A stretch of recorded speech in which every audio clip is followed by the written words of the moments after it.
A Running Man, A House of Games, Raising Hell and Raising Arizona, Lethal Weapons, Fatal Attractions, Wings of Desire, Being Moonstruck, Being Untouchable, Greed Being Good, Leaving a Bad Taste, One Ugly Motherfucker, and Torture from a Sadistic Drill Sergeant. Good morning, 1987. I'm Andrew. I'm the last emperor of podcasting, and I'm welcoming you back to the Revisionist Almanac, which is now part of the Movie Archer Podcast Network. We're going to continue on in Season 3, and this is sure to be a real adventure in podcasting. We have a Babette's feast of movies to talk about, and though it might be an Empire of the Sun where my guests reside, on this side of the world, it's near dark. It's time to welcome in a trio of guests from the inconceivably incredible I Was a Teenage Film Snob podcast. This is the only time I'll have 3 guests on an episode this season. First off, I've got a real swell guy. He's an okay dude. He's the cat's meow, the bee's knees. As one might say down under, he's the Crocs socks. It's James Chalmers. Hey James.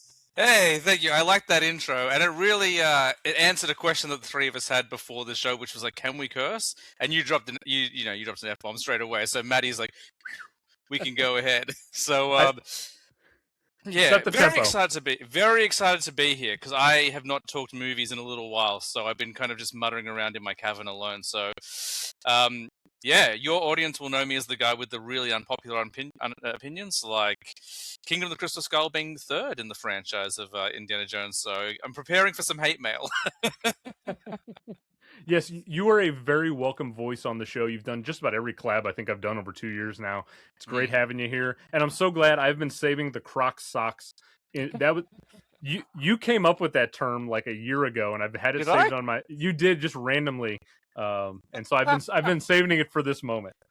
Okay, but I was impressed. I was like, wow, like what a great. So I'm impressed with my own joke, which is nothing new. Like there we go. We're all used to it at this point. But please, not to be outshined, because nobody is going to put her in a corner. She is a podcasting predator from the country so big it's a continent. We're also going to welcome in Maddie Schultz. Hi, Maddie.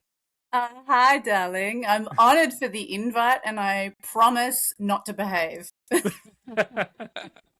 This is going to be unhinged in the best possible way, I think, tonight. Or today, whatever time it is right now, wherever you're at. Oh, absolutely. You know, when I'm there, you're going to get a mouthful of swear words, unhinged quotes, crazy gestural language because I talk with my hands. You're going to get the whole shabam today. Yes, hand talkers unite. Yeah. And alphabetically, he might come last, but he is certainly not least. He's going to really put this episode over the top as the final member of our monster squad tonight. It is Nicholas Owen. Nick, welcome to the show, buddy. Thank you. It's a pleasure to be here. I'm very, very excited. We've been preparing for a long time, so it's good to finally be here. And I feel like I got to throw a Bebe in there somewhere because I don't know if that's an Aussie thing or a James thing. No, it's not an Aussie thing or a James thing. It is a James thing, just not a James Chalmers thing. There's this wonderful UK comedian called James Acaster, and it's something that he says quite a bit, and I've adopted as my own. But I'm always like, when people ask, I'm like, it's not mine, it's his. I also apologize if people hear a loud clunking, clattering noise. I'm in my garage, and there's like gale force winds trying to knock that metal door down. So I'll do my best to survive the night. If we see James get blown away off screen, we'll know what happened. Yeah, if a cow goes past the screen or something, we're in twisted country. I'll just text his wife. I'll be like, sorry, Tina, it's finally done. He's gone. She'll be like, well, at least it'll be quiet. So. All right, well, just as a reminder for anybody, this show looks back on past Academy Award ceremonies with the luxury of hindsight, and we're going to determine what should have won Oscars for Best Picture, Best Director in the 4 acting categories. Before we do start things off, I hope you'll take time to rate and review the channel on whatever podcast platform you're using, as well as finding and following the show on every social media platform. The handle is Rev Almanac. And of course, you can also find all the Rev Almanac content in one easy spot. MovieArcher.com is the place to go for that. Okay, so we're talking 1987. For those that don't remember that year, maybe you weren't born that year, the Best Picture winner was Bernardo Bertolucci's The Last Emperor, and it was nominated for and won all 9 Oscars it was up for that year. It's the second film to get 9 nominations and win them all. The first was Gigi in 1958, another classic, I'm sure. Okay, So as first-time guests, I really want to get some of your thoughts on like what this prep experience was like. I'm sure this was something different than you've ever done in the podcasting space. Anyone, feel free to jump in. How was your journey into 1987? I think James should go first because as our fearless leader, I reckon he watched almost all of them. So Andrew sent a list. I think I watched a couple of extras because I thought they were on the list and I got confused. So I watched like Witches of Eastwick and Spaceballs and stuff like that. But they weren't on the list. So all but 4 of them. This is the most work I've ever done for a podcast because, as I said before, I don't prepare for my own show. I'm like, we hit record. I'm like, should we talk about something? Okay, cool, no worries. Like, it's pretty fly by the seat. I had a baby. Well, I didn't. My wife did. You did not. We had a baby. I was there for a bit of it. So I've been up till 3 o'clock in the morning for the last 3 months anyway, or 2 months. So it was actually pretty easy. I just had an iPad in one hand and a baby in the other, and I was just rocking through as many of them as possible. But as I was saying before, and in the lead up to the show, I said I would be a little bit meaner because I kind of have this notoriety of being the guy who loves every movie. And I do love everything I watch. Oh boy, there's some boring stuff in 1987. Oh man, there's some slow moving stuff. Doesn't mean it's not cinematically beautiful, but there's some tough watches in there. And I was saying this to Maddie, and I think I said to you as well, Andrew, the 80s, particularly 1987, not kind to women in cinema. I found it so hard to shortlist Best Supporting Actresses. That was my toughest category. Best Actress, I threw a couple of people in there that I didn't really want to, but I was like, well, I got nothing else to really play with, so I guess that was tough. But wonderful year for genre. And I'm going to be speaking up for genre this episode, I think, because genre always gets overlooked when it comes to the Oscars. And I got some opinions on some categories as well, but I'll save it for later. But no, I really enjoyed it, and I definitely watched a bunch of stuff that I'd never seen before. Yeah, so all in all, it was a really good experience, and but I had the time to do it. Thankfully, it would have been harder if I didn't. So yeah. If you don't know James, he's like the nicest person on earth, and he's always out there. He's going to say something positive about anything that's possible. And so I knew when we signed up for this year and I was looking at the list of movies, I'm like, there are a lot of movies here they're going to put James to the test if he can truly find the nice stuff in some of these, because there were some really dull watches in there from my perspective. Maddie, Nick, what about yourselves? Anything that you, what was your experience like? I'm normally a planner, so like the boys will tell you that I normally have like big things of planning. This time I've done the least amount of planning I've ever done because it's summer holidays and I've completely checked out. So like when I got the list, what's the thing? What's the thing when someone like, you'll love this book, you'll love this movie, you should go do it, and just because they said you'll love it, you're like, fuck you, I'm not going to do it.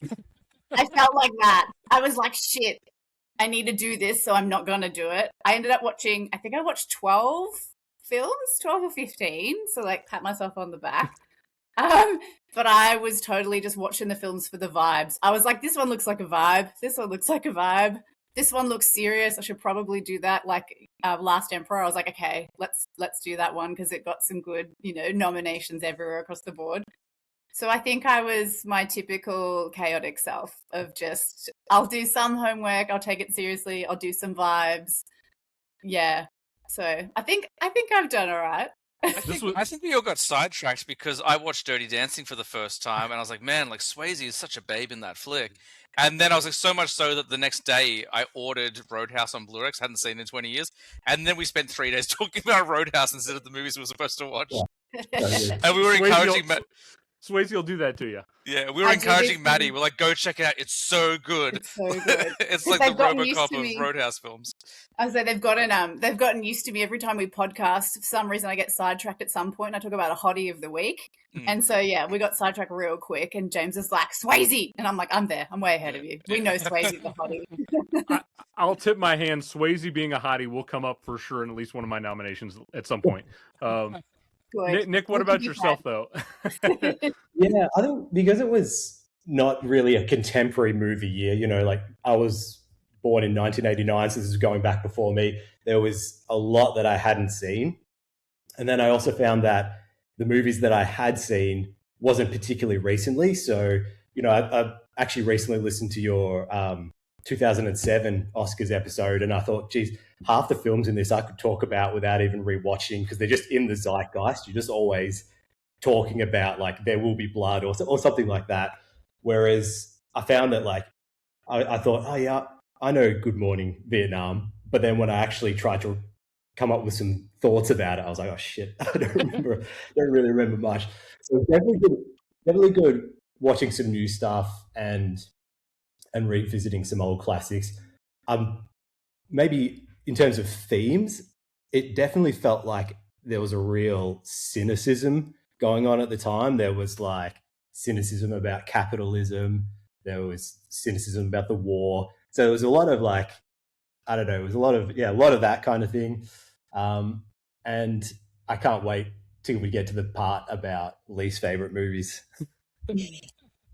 I'm glad you brought up the war because I was shocked how many war films there were. Like, there's so many war. Like, it feels like every year there's one or two, maybe. But like, I feel like for the 80s, it was like 7 or 8. And the other thing that really blew me away was how often the same actors came up. Yes! Like Nicholson was the in like same 3 or thing. 4 films. Like Michael Douglas was in a bunch of films. Holly Hunter's in a couple of films. It's like the same actors like were just showing up again and again. And like, it wasn't bad because they're all wonderful actors. But I was just like, wow, like it feels like were there just less people in movies in '87? I guess there were, like because there were less movies in '87. But like between all the war stuff and like just the same faces popping up, I was like, wow, this is it's really surprising. So, well, Nick gave us the perfect segue into we're into the hot take zone now. So like let's get some out of the way. Nick, you seem like you're chomping at the bit already. So I'm gonna give you a couple of jump at any of these prompts you want. So worst movies you're not going to get to cover later on that you just want to shout out a little bit. If you have a real spicy take about the year as a whole, whatever you want to talk about, now's your chance to jump in. So I think like Ironweed had some good performances, but it was very, very bleak. I actually don't understand how anyone could watch that and get any entertainment out of that film. It's just so bleak. But I'd really like to talk about the film Walker, which stars Ed Harris. Yes. This is one of the worst fucking films I've ever seen in my life. I like Ed Harris generally, but for those who haven't seen Walker, I'll butcher some of the finer details, but he's like a US colonel or an officer following your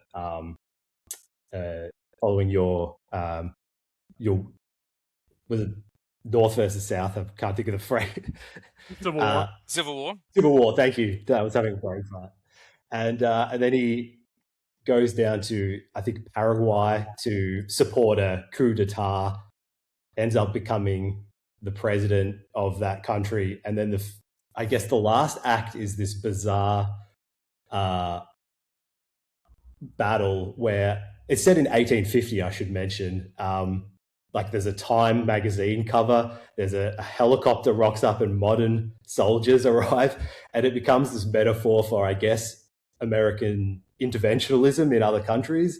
I was really not engaged with this film. And Maddie, if you didn't watch it, don't. Love Ed Harris, and I took one look at that picture and I was like, I don't know where this is going. Nah, it can go to the bottom of the list. I was pretty bored as well. That was one that I was just that was one that I had on the iPad and I was getting sleepy and I was like, yeah, I don't have the energy to rewatch this. I'll pause it and I'll finish it. And I did finish it, but yeah, it didn't connect with me at all.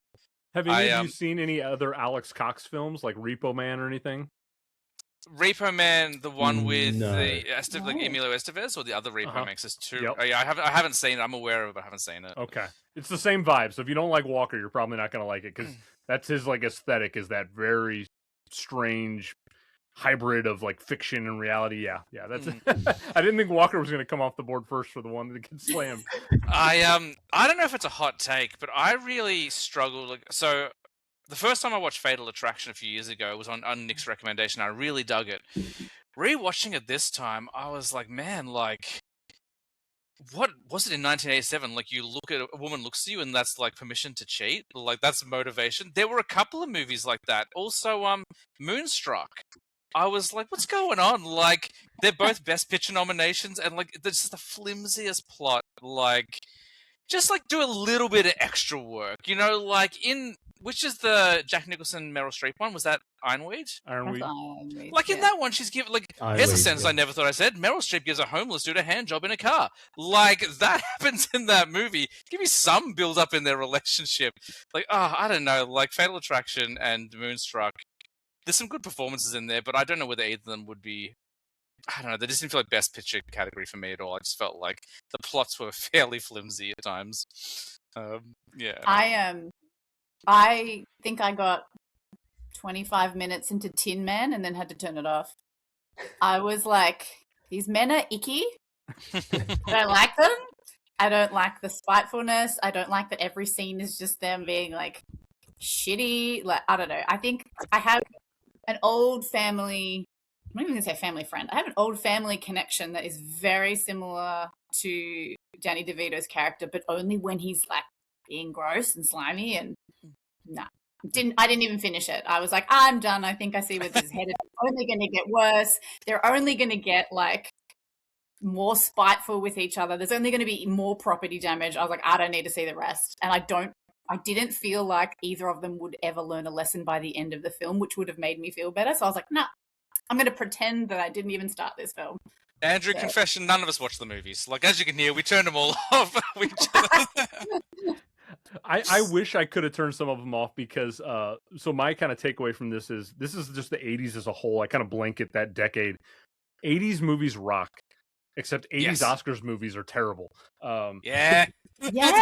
Like everything up for Oscars in the 80s is really hard to get through. I don't know if it was like the Reagan-ness of America at the time or the conservative movement in the world. I don't know. The 80s was a rough period for like the dramatic stuff, all the genre stuff like James was talking about. I think we're all going to be highlighting a lot of the genre stuff, but my big takeaway is I watched 40 movies for this year, and my 7 worst movies were all first-time watches. So I had clearly made the right choices in avoiding some of these like Oscar fairs for so long, because when I eventually got to them, I was not enjoying them.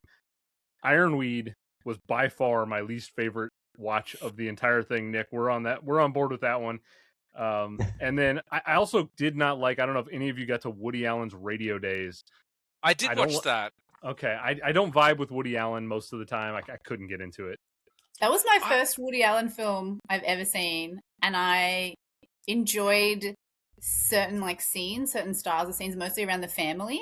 Like when it went sideways with the other cast, I was like, okay. But I'm a real big fan for showing families all talking over each other. Yeah. And all like coming in and enjoying each other's like wins and successes and like bitching about the neighbors. I like that sort of stuff. So I really dug it for my first ever Woody Allen. I liked it. I enjoyed it as well, Radio Days, but it was like afterwards I was like, well, that's the way I did. Every time I watched a movie, I just ranked it, and then the next movie would either be above it or below it, and same with my performances. So I just kind of like adjusted as I watched things, and I was like, nah, it's nowhere near the top 5. All right, cool. Well, okay, cool. No worries at all. I've only seen one other Woody Allen film, I think, and it's Midnight in Paris, which I really enjoyed. If you haven't seen Midnight in Paris, mate, I think you'd really dig it. I hate Owen Wilson, though. That's why I haven't watched it. Wow. Yeah. I can't do Owen Wilson, so I'm like, oh. He's on like holiday with his girlfriend or his fiance, I can't remember, but like it's not a good relationship. She's pretty cruel to him, and every night he goes for a walk through Paris, and he ends up going back in time and like talking to like F. Scott Fitzgerald and like all these different like artists and all that. It's pretty cool. Like I'll just have to pretend that it's not him. I have to pretend it's somebody just like else. get like an Instagram filter so it changes his face to someone else, and I'll just hold it over and watch it on my phone and be like, oh look, Henry Cavill. Oh look, I don't know. Actually, no, Harrison Ford. I'll put Harrison Ford up. I feel like Jonathan Bailey. Let's go with your favorite hottie. There you go. With the slutty glasses, sure. A dinosaur would be better. I've got a few movies that I'm not going to be calling attention to for the rest of this episode. And I hope the 3 of you do, but I'll shout them out really quickly. I love Planes, Trains, and Automobiles. I hope some of you nominate it. I know this is an American holiday, but this is the one and only Thanksgiving movie. It's so good that it is commandeered one holiday unto itself. There's nothing else people watch on Thanksgiving but Planes, Trains, and Automobiles. I love Predator. It's like 80s action to the fullest. And then I will never get too old for this shit. Lethal Weapon is one of my favorite comedies of the 80s. Again, I'm not going to mention those 3 movies. I've got other things I'm going to highlight, so I hope they come up for the 3 of you. I was thinking I was so close to putting Planes, Trains on there. I really dig that movie. The first time I watched, I thought it was fine. Thanksgiving is not a holiday in Australia, so we don't have it. We're just like, oh, it's just Steve Martin and John Candy. But after watching the John Candy documentary a few weeks back, I was like, I should give it another spin.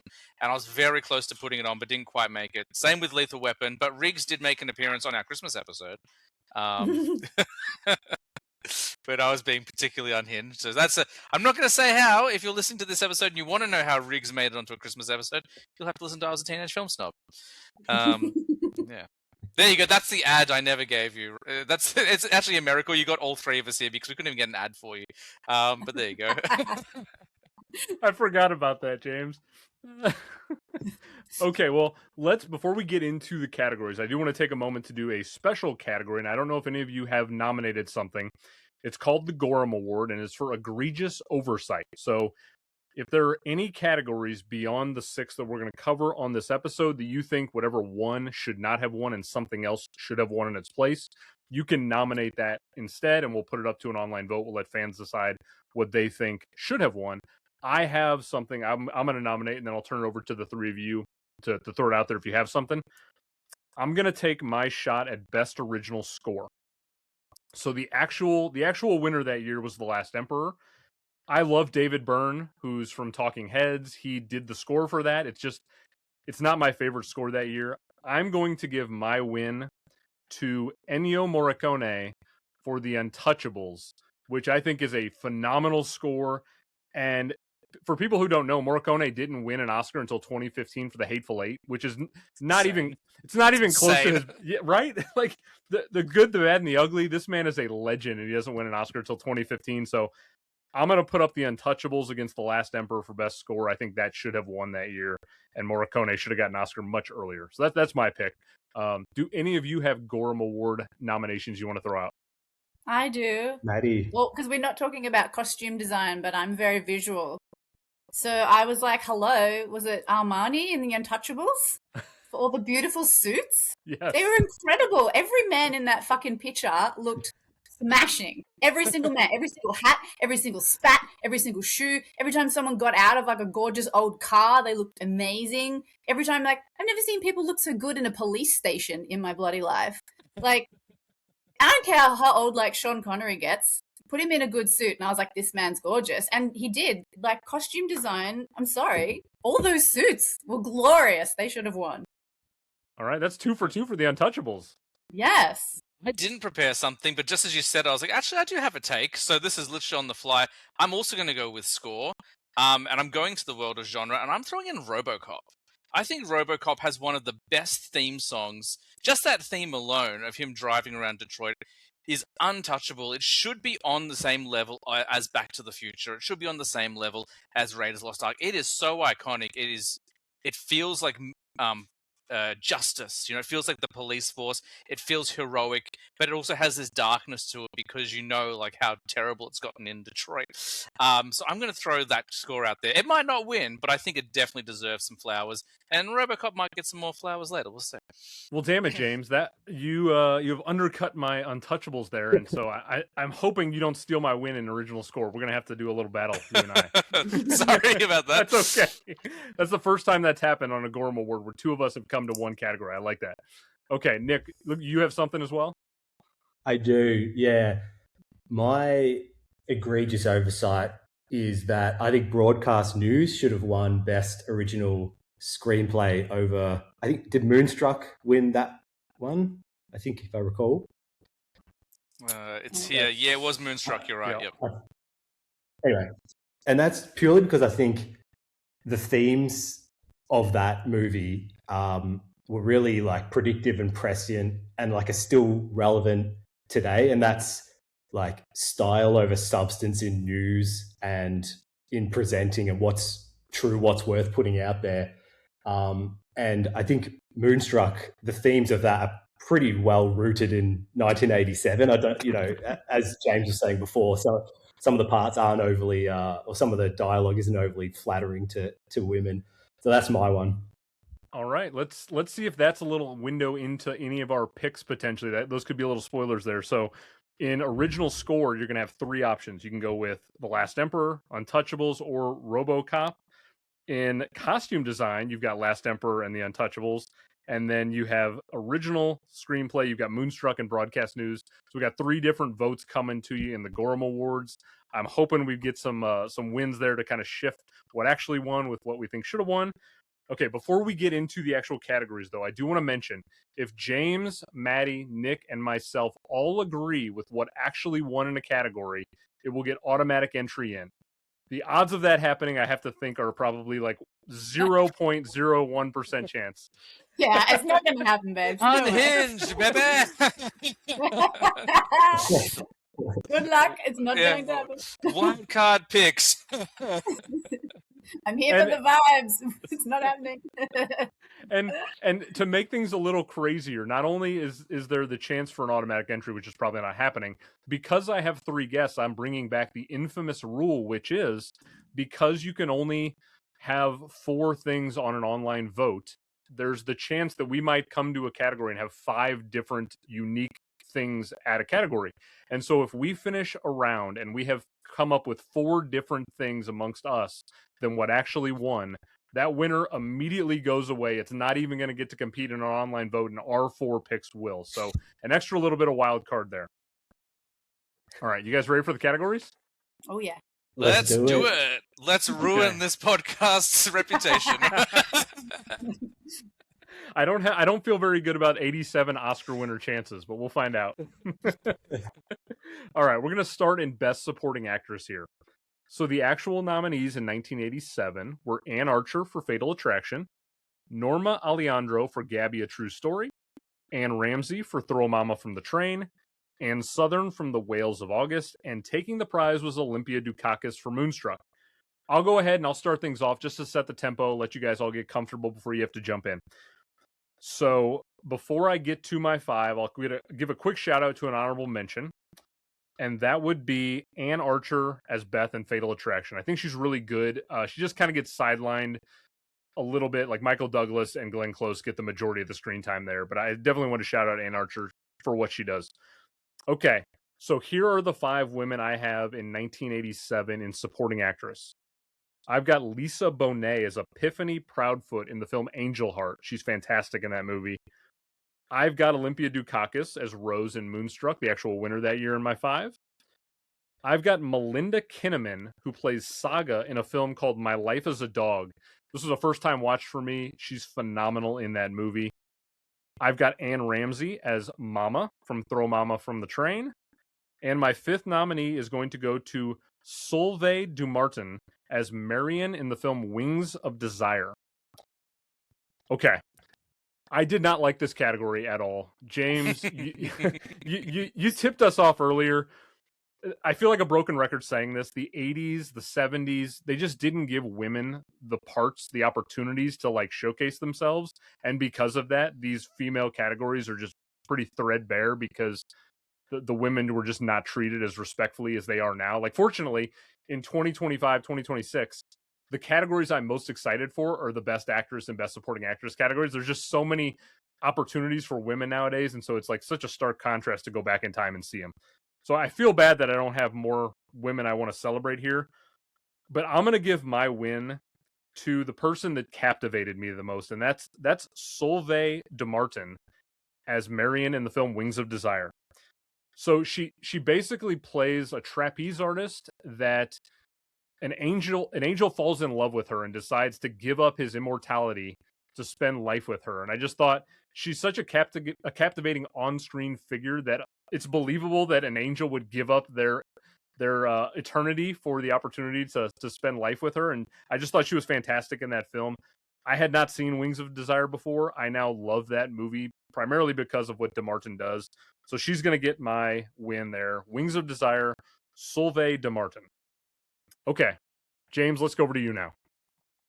Yeah, this was definitely my least favorite category. It was just tough. I actually have a lot of similar nominees to the Oscars. This is where the closest to the Oscars I am, and very similar to you as well, Andrew. So I've got Lisa Bonet from Angel Heart as well. I thought she was fantastic, and that's a flick I'd never seen before, and I really dug everyone's performance. Again, Robert De Niro showing up a few times in 1987, but I thought she was really good. I've also got Anne Ramsey from Throw Mama from the Train. That was, in fact, most of these were first-time watches for me. I really enjoyed the premise. I was like, this is so much like Strangers on a Train. And then they referenced Strangers on a Train. I was like, oh, there you go. Just pay attention and wait, James. It'll get there. I did include Anne Archer from Fatal Attraction. She's actually my favorite part in that film. She's the only like innocent, aside well, and the child, of course. She's like the only innocent in that film. So I really liked her performance. I've kept Olympia Dukakis from Moonstruck. I think her storyline is the most interesting and is the most grounded of all the stories in there. Everything else is so superficial and based on, kind of cute meet cutes and what ifs. But she's living a real love story, and real love stories have trauma and heartbreak and stuff. And I really bought into her performance. And the last one, people might not consider it supporting because she's not in it a bunch, but I've included Joan Cusack from Broadcast News. I'm obsessed with Joan Cusack. Whenever she's on screen, I'm there for it. I think she's fantastic. I think she's incredibly underrated. And I really liked her kind of popping up and just breaking up some of the tension in that film. But my winner, I'm actually going to agree with the Academy. I think Olympia Dukakis was the best performance. I really appreciated what she was doing there. I really bought into the heartbreak of getting old and not knowing whether you found your true love. And it was a nice breath of fresh air and realism in a film that I found to be mostly superficial. So I really dug her performance, and she's my pick. I did not see that coming, James. I was not expecting you to align with the Academy. There we go. It's the only time. Get it out of the way early. Sucking up to the man, James. Yeah. Give me that Oscar money, please. All right, Maddie, let's see where you go with your best supporting actress. Well, I feel like I haven't watched the films that have all those big emotional roles in them, I suppose. But the ones that I did watch, for me to choose a performance that I really have to connect with, I really like a female performance when it really feels genuine. There's like no moment where something doesn't work or something feels jarring. It has to feel so honest and so jarring. And I like a character that sort of reacts in the situation the way like I would as well. So like something that's very personable, really realistic, really genuine. I always fall for the softies. I always fall for, those self-sacrificing sort of female characters. I just can't help it. So I actually have chosen Mary Stuart Masters from Some Kind of Wonderful, who plays Watts, the best friend. And that's just because like I fall in love with actors and actresses that can act with their eyes and also act with their jaw or with their mouth. There's something about the way that people can command their eyes or their mouth to communicate a lot. And in every scene that she's in, whether she's happy, whether she's pissed, whether she's being sassy, whether she's, got a bit of a Viper one-liner or, she's telling someone to like just piss off, or everything she does, you feel it. You feel it so much through her eyes, through her mouth, through her jaw, through the way that she moves her head. Every scene with her is so believable. Every scene with her, you just feel the heartbreak for her. And then at the end when she wins, you're so happy that she wins at the end. Like, yeah. So I'm going with her just because yay her. Kudos to you. I did not get to that movie, so I feel completely embarrassed that I have not watched that film, and now I have to. You have ruin his reputation. Ruin his reputation. No, I will not. No, he's done more homework than I have. Jesus, but no, my cinephile card's revoked. No, you can have them back if you promise to watch it this week. Deal. Absolutely. When you watch it, you'll follow her, and she will become your favorite. Like she does. She commands every scene that she's in. She becomes your favorite character, even though she's not supposed to. She just does. All right, Mary Stuart Masterson, Some Kind of Wonderful on the board from Maddie. Mm-hmm. Nick, we now go over to you and see where you go with category. Yeah, I mean, like you guys, I found this one pretty challenging. I just don't think the parts were there in 1987, so I'm not surprised that there's going to be a bit of duplication in some of the nominations. I actually thought I was being really clever by picking Lisa Bonet from Angel Heart. So did I. Maddie, you could just nominate her just to have all four of us. Make me. I also nominated Olympia Dukakis from Moonstruck. Anne Archer from Fatal Attraction. Here's where the zag comes. Nancy Allen from RoboCop. Yes. And Joan Cusack from Broadcast News. And I am giving the award to Nancy Allen from RoboCop. Yes. Wow. And I'm not being funny about this. I do think that she portrays what could have been a very stock standard 80s female supporting character with a lot more depth, bravery, and resilience than that part probably had any right to ask of her. And I really like the fact that it wasn't a typical hypersexualized female supporting performance, which I think was the norm back then. So that's why she gets my not nomination. She gets the win from me. Not going to be the last time I think RoboCop will be said in a win. I'm going to predict that right now. Okay, so we have 3 different options that people can vote for when they get to the online poll here. I have no idea where this vote's going to go, quite honestly.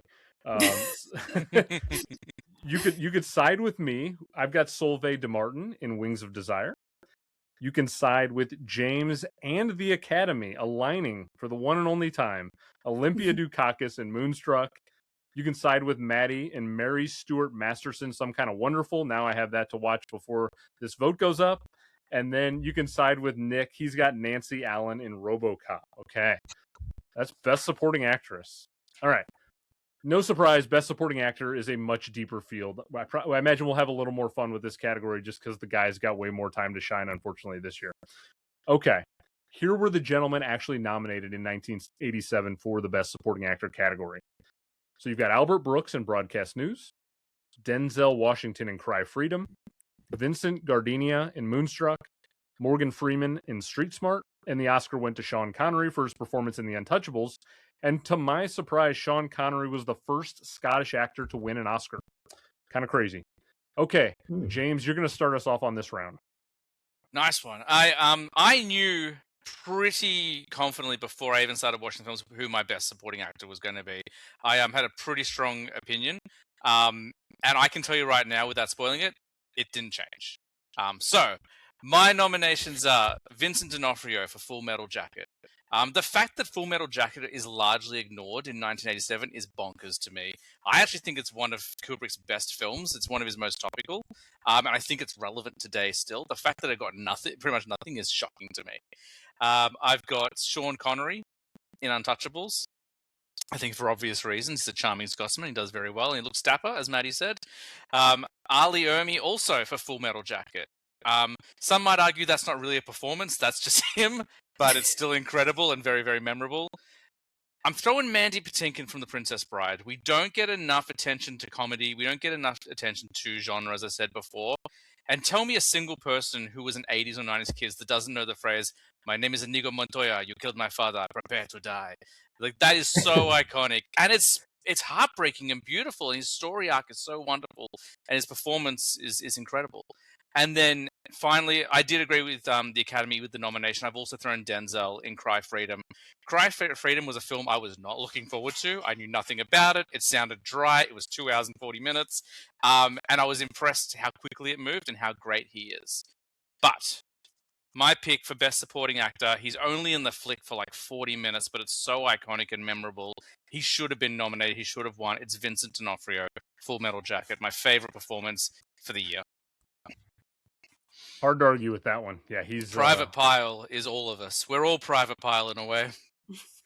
He's still kind of like he's never escaped that role. I feel like as much as D'Onofrio's done in his career, Kingpin, you name it. I feel Edgar like that's from Men in Black. Yeah, I mean he's done everything, and he's still remembered for Full Metal Jacket to a large degree, which is just the power of that performance. Okay, D'Onofrio's on the board now, and we're gonna go over to Maddie with Best Supporting Actor.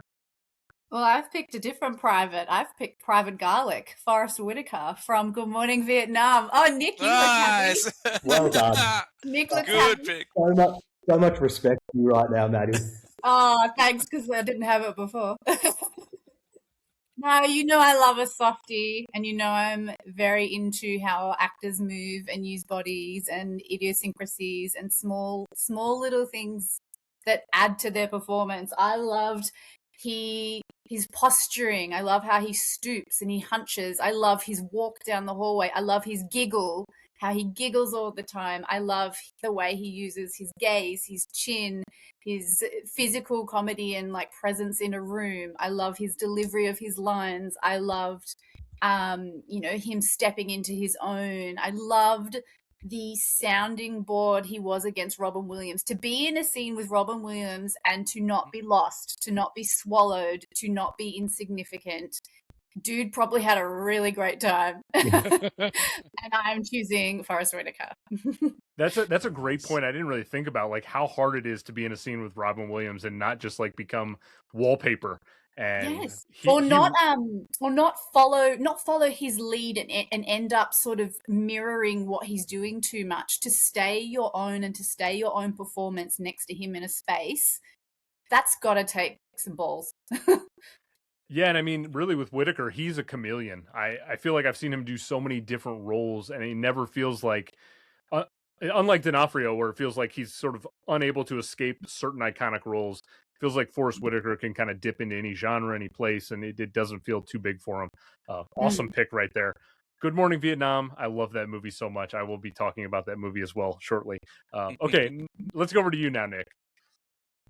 All right, so my nominations are Vincent D'Onofrio as Private Pyle, so from Full Metal Jacket, Forrest Whitaker, who plays Eddie Garlic in Good Morning Vietnam, Morgan Freeman, who plays Fast Black in Street Smart, who was nominated, Peter O'Toole, who plays Reggie in The Last Emperor, and Albert Brooks, who plays Aaron Altman.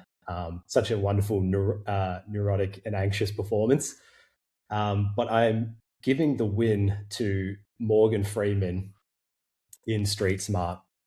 I actually reckon he just steals the movie right out from Christopher Reeves underneath his feet, because I think in 1987, Morgan Freeman was sort of, even though he was a little bit older, was just getting started, and Christopher Reeves was Superman and one of the biggest and most charismatic stars that we had.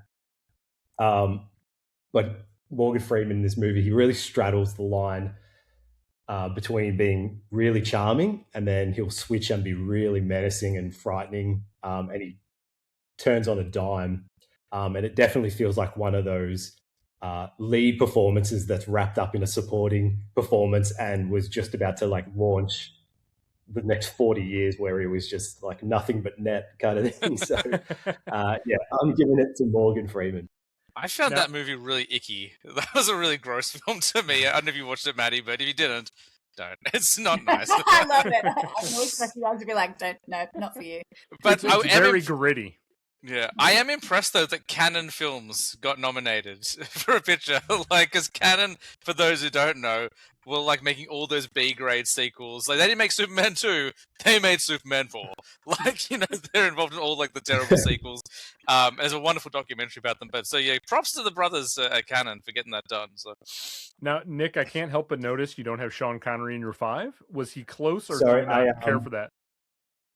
No, I really like that performance. In fact, I really like Untouchables. It may come up in some categories coming up. But I did forget to lead with my honorable mentions, of which Sean Connery was one of them. I do think that's a really good performance. I do just think that his Oscar this year was that classic thing that they do, which is like, it's time. We've got to give this guy something before he carks it. So... And my other honorable mentions are just to the phenomenal supporting actors in RoboCop. Don't know why I love that movie so much, but Ronnie Cox, who plays Dick Jones, is phenomenal. Kurtwood Smith is one of the all-time great villains. He plays Clarence Boddicker, which is a great name. And then the absolute G, Miguel Ferrer, who plays Bob Morton. And the reason I couldn't give him the win is because I wanted to say, well, that's life in the big city, which is exactly what he says when that guy gets shot 800 times in the boardroom. He just says, that's life in the big city. I appreciate that a quote was more important than a nomination. You got to make sure you prioritize that. Yeah. Can we just cut to someone falling out of a window with really long arms now? Just Oh man. Okay, so if Sean Connery isn't said by me as my winner, he doesn't even get to go to the vote. Here, the three, or if I don't pick one of the three that you have as well. So like, there's the chance for that as well. So okay, my honorable mentions. I've got two of them. I can tell already, Nick, that you're a broadcast news fan. I also really enjoy that movie. I've got Albert Brooks just on the outside looking in. He's phenomenal in that movie. It's just that movie's so well rounded with all the actors that it's kind of hard for me to single out which one's really pulling the most weight because they're all doing great things. And so it's hard for me to get Brooks in there. I do love Albert Brooks and all of his stuff, his directing, everything. And then I've got Sean Connery as my number 6 as Jimmy in The Untouchables. I have some Scottish friends who don't love the fact that he's doing an Irish accent, not particularly well. And so if that small little nitpick, I'll put him at number 6. He won't make my 5. So there's that. Here are the 5 guys, though, that I have in this category. So Full Metal Jacket, Arlie Ermy as Gunnery Sergeant Hartman. To James's point, how much of that's real? How much of that's character? Hard to tell. He obviously knew he was hired for a different job and then ended up taking that role very iconically. Vincent D'Onofrio as Private Pyle in Full Metal Jacket. I've also got him in there. That the second half of that movie is almost not even worth watching. It's great, but it's like D'Onofrio does so much up until the point he's no longer in the film that it loses steam when he's gone. He carries a lot of weight up until that point. So he's in there. My third nominee is going to go to James Earl Jones, who plays Few Clothes Johnson in the film Madawen. I had never seen the movie Madawen. Yep. Yeah. I'm so sorry. I keep thinking of saying my name with a lisp. Yeah, it's Madeline. Madeline. I was so glad that Madeline got a nomination this year. Well, Maddie, you might love the film Madeline because it might remind you of yourself. It's a really good movie though about a piece of history I wasn't that familiar with.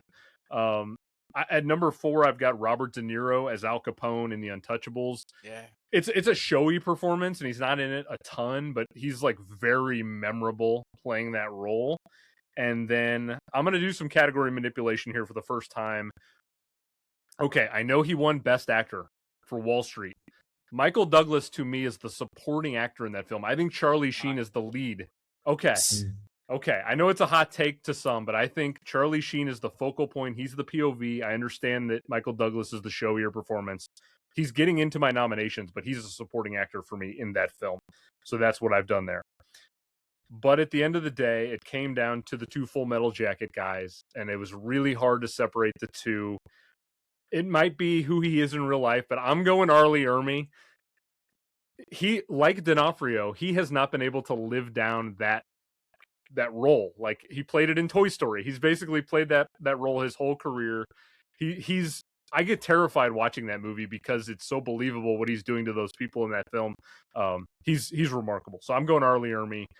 Full Metal Jacket's going to get my win. So Sean Connery, see you later. If anyone wants to see an incredible Arlie Ermy performance where he's not playing a military guy, there's a movie called Evil Woman. In America, it's called Saving Silverman, and he plays their old sports coach, and he ends up marrying Jack Black.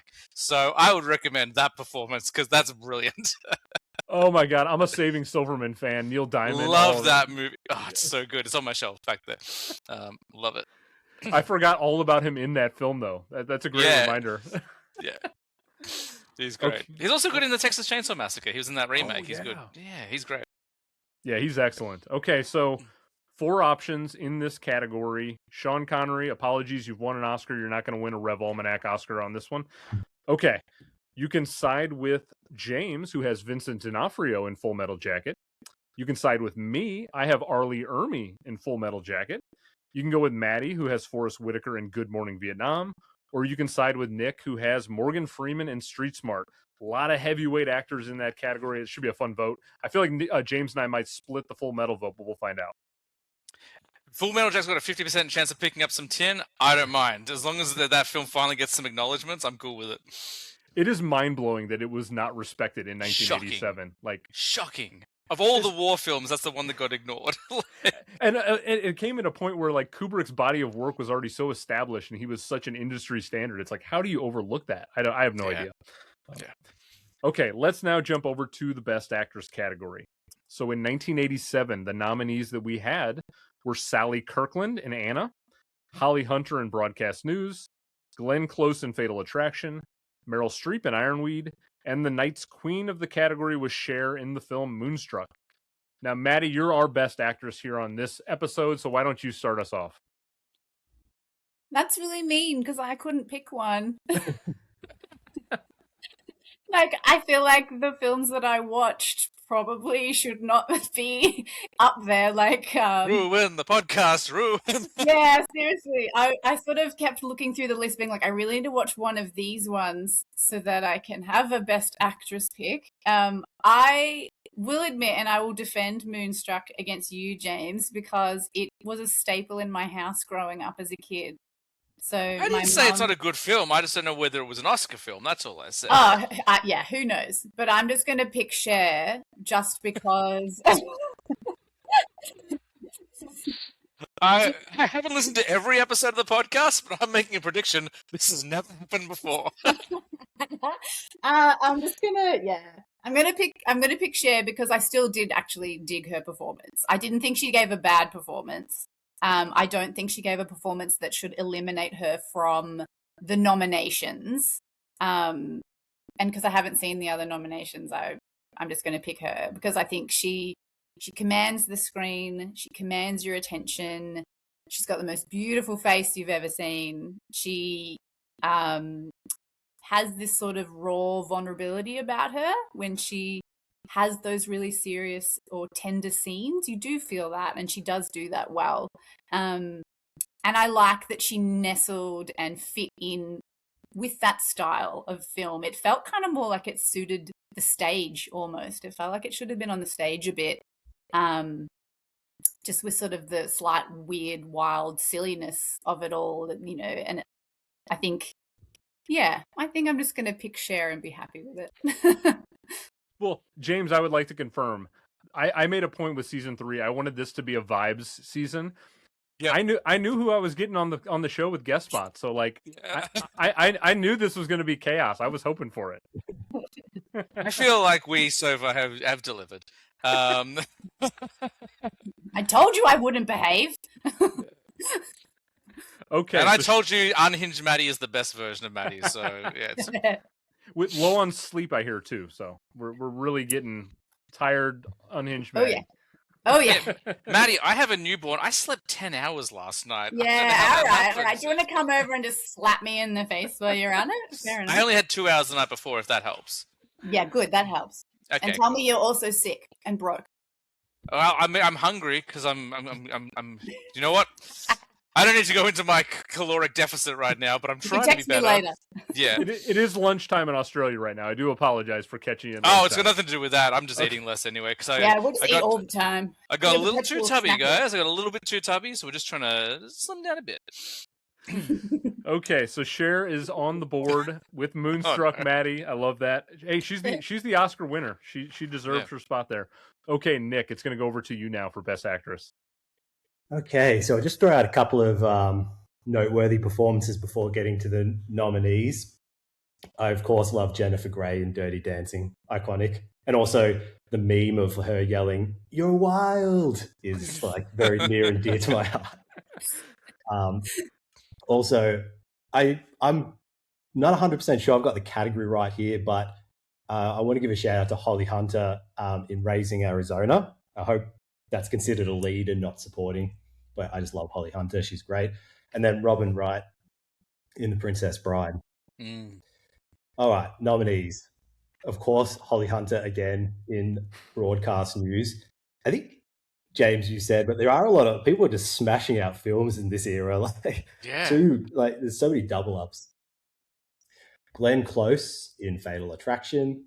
Lindsay Krause in House of Games. Meryl the Goat in Ironweed, and Cher in Moonstruck. Meryl, I know we said Ironweed was pretty bleak and hard to watch, but she is really bloody good in it. There's a scene where she gets up on stage to do a performance, and then we kind of see her fantasy of how that goes. And just the look on her face as that fantasy fades out and like no one's paying attention to her, it's just heartbreaking. And I thought she's just such a special actress. But the winner is the bunny boiler herself, Glenn Close in Fatal Attraction.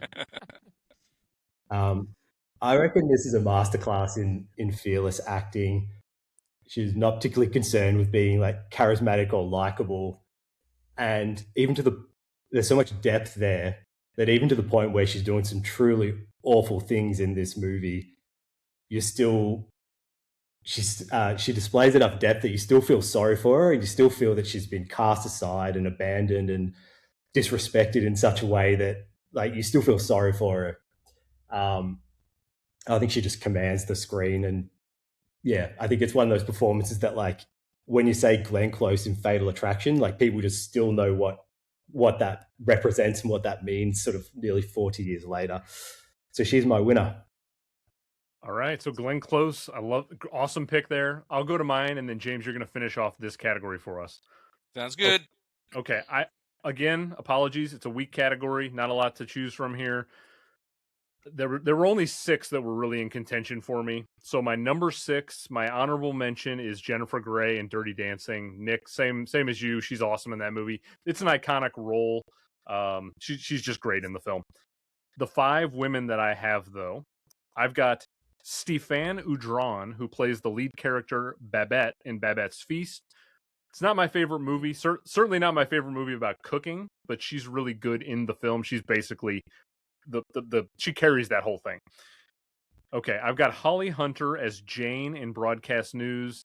Holly Hunter was on a heater in 1987, like just ridiculously good. I think she's the best part of Broadcast News, Nick. If I have to pull a single component from it, it's Holly Hunter. I've got Glenn Close as Alex Forrest in Fatal Attraction. Everything that you said, I agree with. I've got Cher as Loretta in Moonstruck. She's fantastic. I have no qualms with her winning an Oscar. And then I've got Holly Hunter again as Edwina in Raising Arizona. Nice. I had to recognize Holly Hunter for having these 2 polar opposite roles. She's just shows her range in the space of 12 months. It's ridiculous. She's phenomenal. As much as I love Holly and I wanted to try to give her a win, I got to go to the messy queen. This is like a top tier, a messy queen term we could use on this show often. Glenn Close is so, Nick, I could not agree with you more. I rewatched it again a second time during this prep to like get this idea. There was no vanity in the performance. Like she gives herself over to this very dark role. However, I will say my hot take for Fatal Attraction is Michael Douglas is the villain of that film. Like I feel much more sympathy towards Glenn Close and what she's going through in that film than I do for Michael Douglas and the struggle that he's going through. Like he's the asshole in the film, and he's the one, manipulating the women in his life. And so I feel a lot for Glenn Close, and I'm not saying everything she does in the film is the right way to go about things, but she is ridiculously good in the movie. She's a top tier actress, and it's crazy that Glenn Close does not have an Oscar to begin with. I mean, hopefully she gets one at this point in her career, but I don't know if it's going to happen. And so she's going to get my win. Okay, James, over to you now. Very nice. First of all, I'm so glad, Nick, that you brought up House of Games. That was another flick I hadn't even heard of. I was like, oh man, this sounds like it's going to be pretty rough. And I loved that flick. I really dug it. I didn't particularly like her performance in. I felt like, especially at the start, it took a little while to get her performance going. But that film I was blown away by. I really enjoyed. So my 5... It felt like a Fincher film. Sorry. Yeah, it did. It felt a bit like that, and also like, remember Manhunter by Michael Mann? Like it had like kind of that feel as well.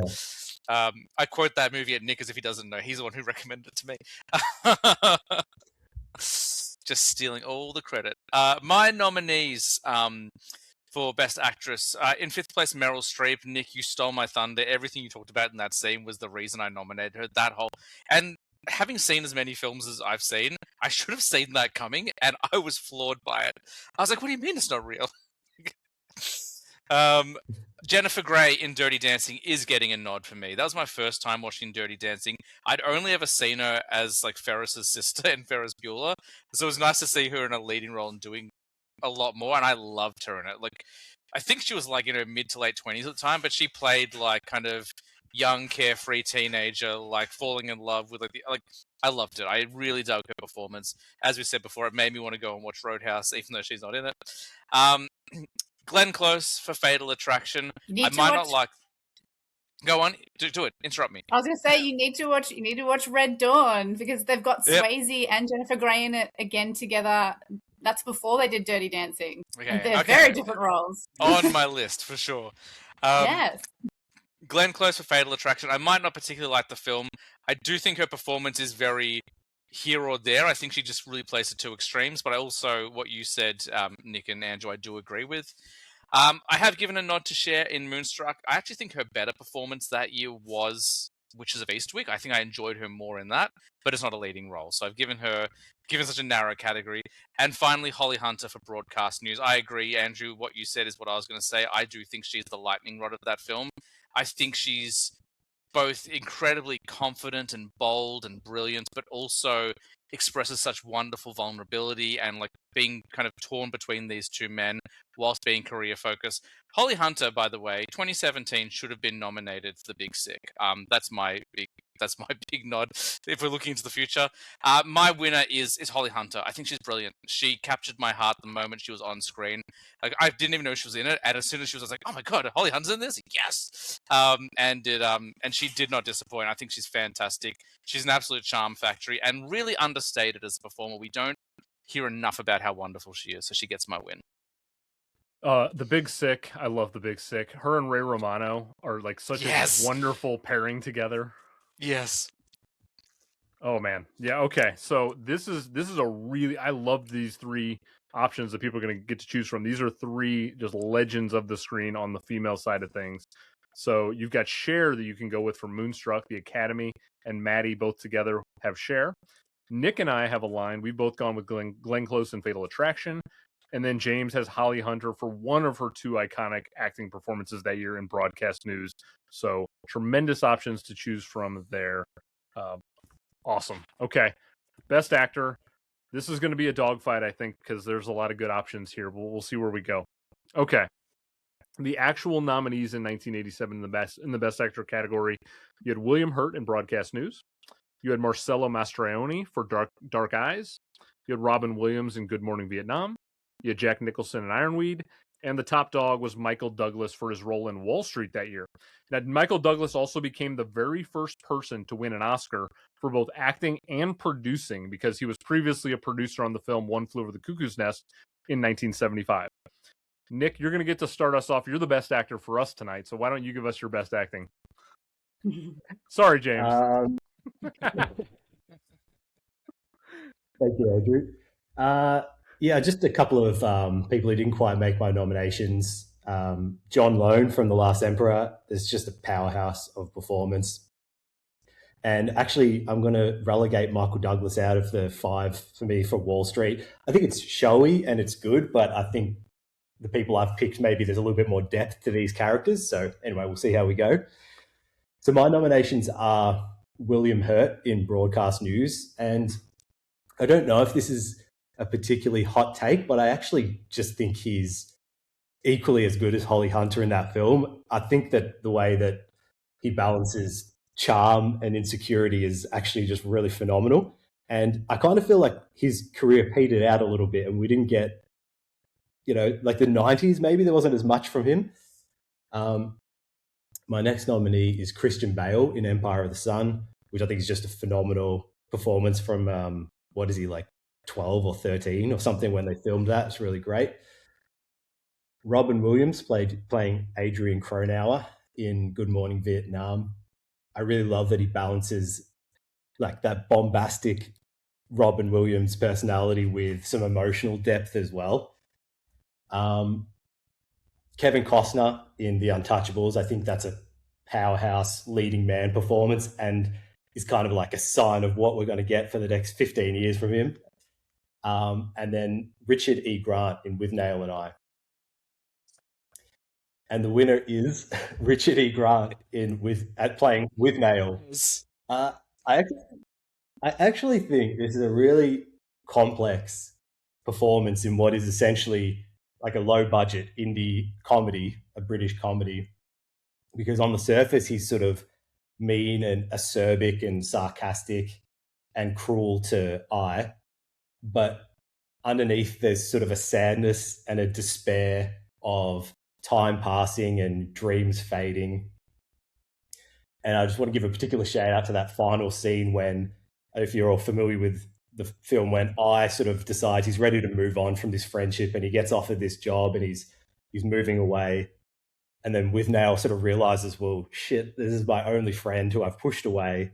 And he's like, oh, come on, let's go get a drink. And I sort of says, no, I'm leaving. And then all that's left is he's performing Hamlet to some animals at the zoo, and it's just so heartbreaking. And I think it's just a great. It was not a comedy, James. Comedy. I reckon it's a wonderful, wonderful performance. So that's my winner. Awesome stuff right there. Okay, so Richard E. Grant, Withnail and I is on the board. It's going to go to me next, then we'll go to James, then we'll finish off with Maddie in this category. Maddie, who's our worst actor? Okay, a lot of guys to choose from in this category, just like supporting actor. I've got a bunch of tough cuts in honorable mention, so I'll throw out a couple of them really quickly. Nick Cage in Raising Arizona playing High is just... I love Nick Cage, especially in this. Like, I appreciate his late 80s, early 90s period for sure, when he's just like going for it as much as he's ever gone for it. Peter Weller in RoboCop was close for me. He's buried under the suit for a large portion of that, and it was tough to give him an award there. And then William Hurt in Broadcast News was my number 6. Nick, to your point, I think he's toe to toe with Holly Hunter. I could make a case that he's probably like, right up there with him. I agree. He had such a good 80s.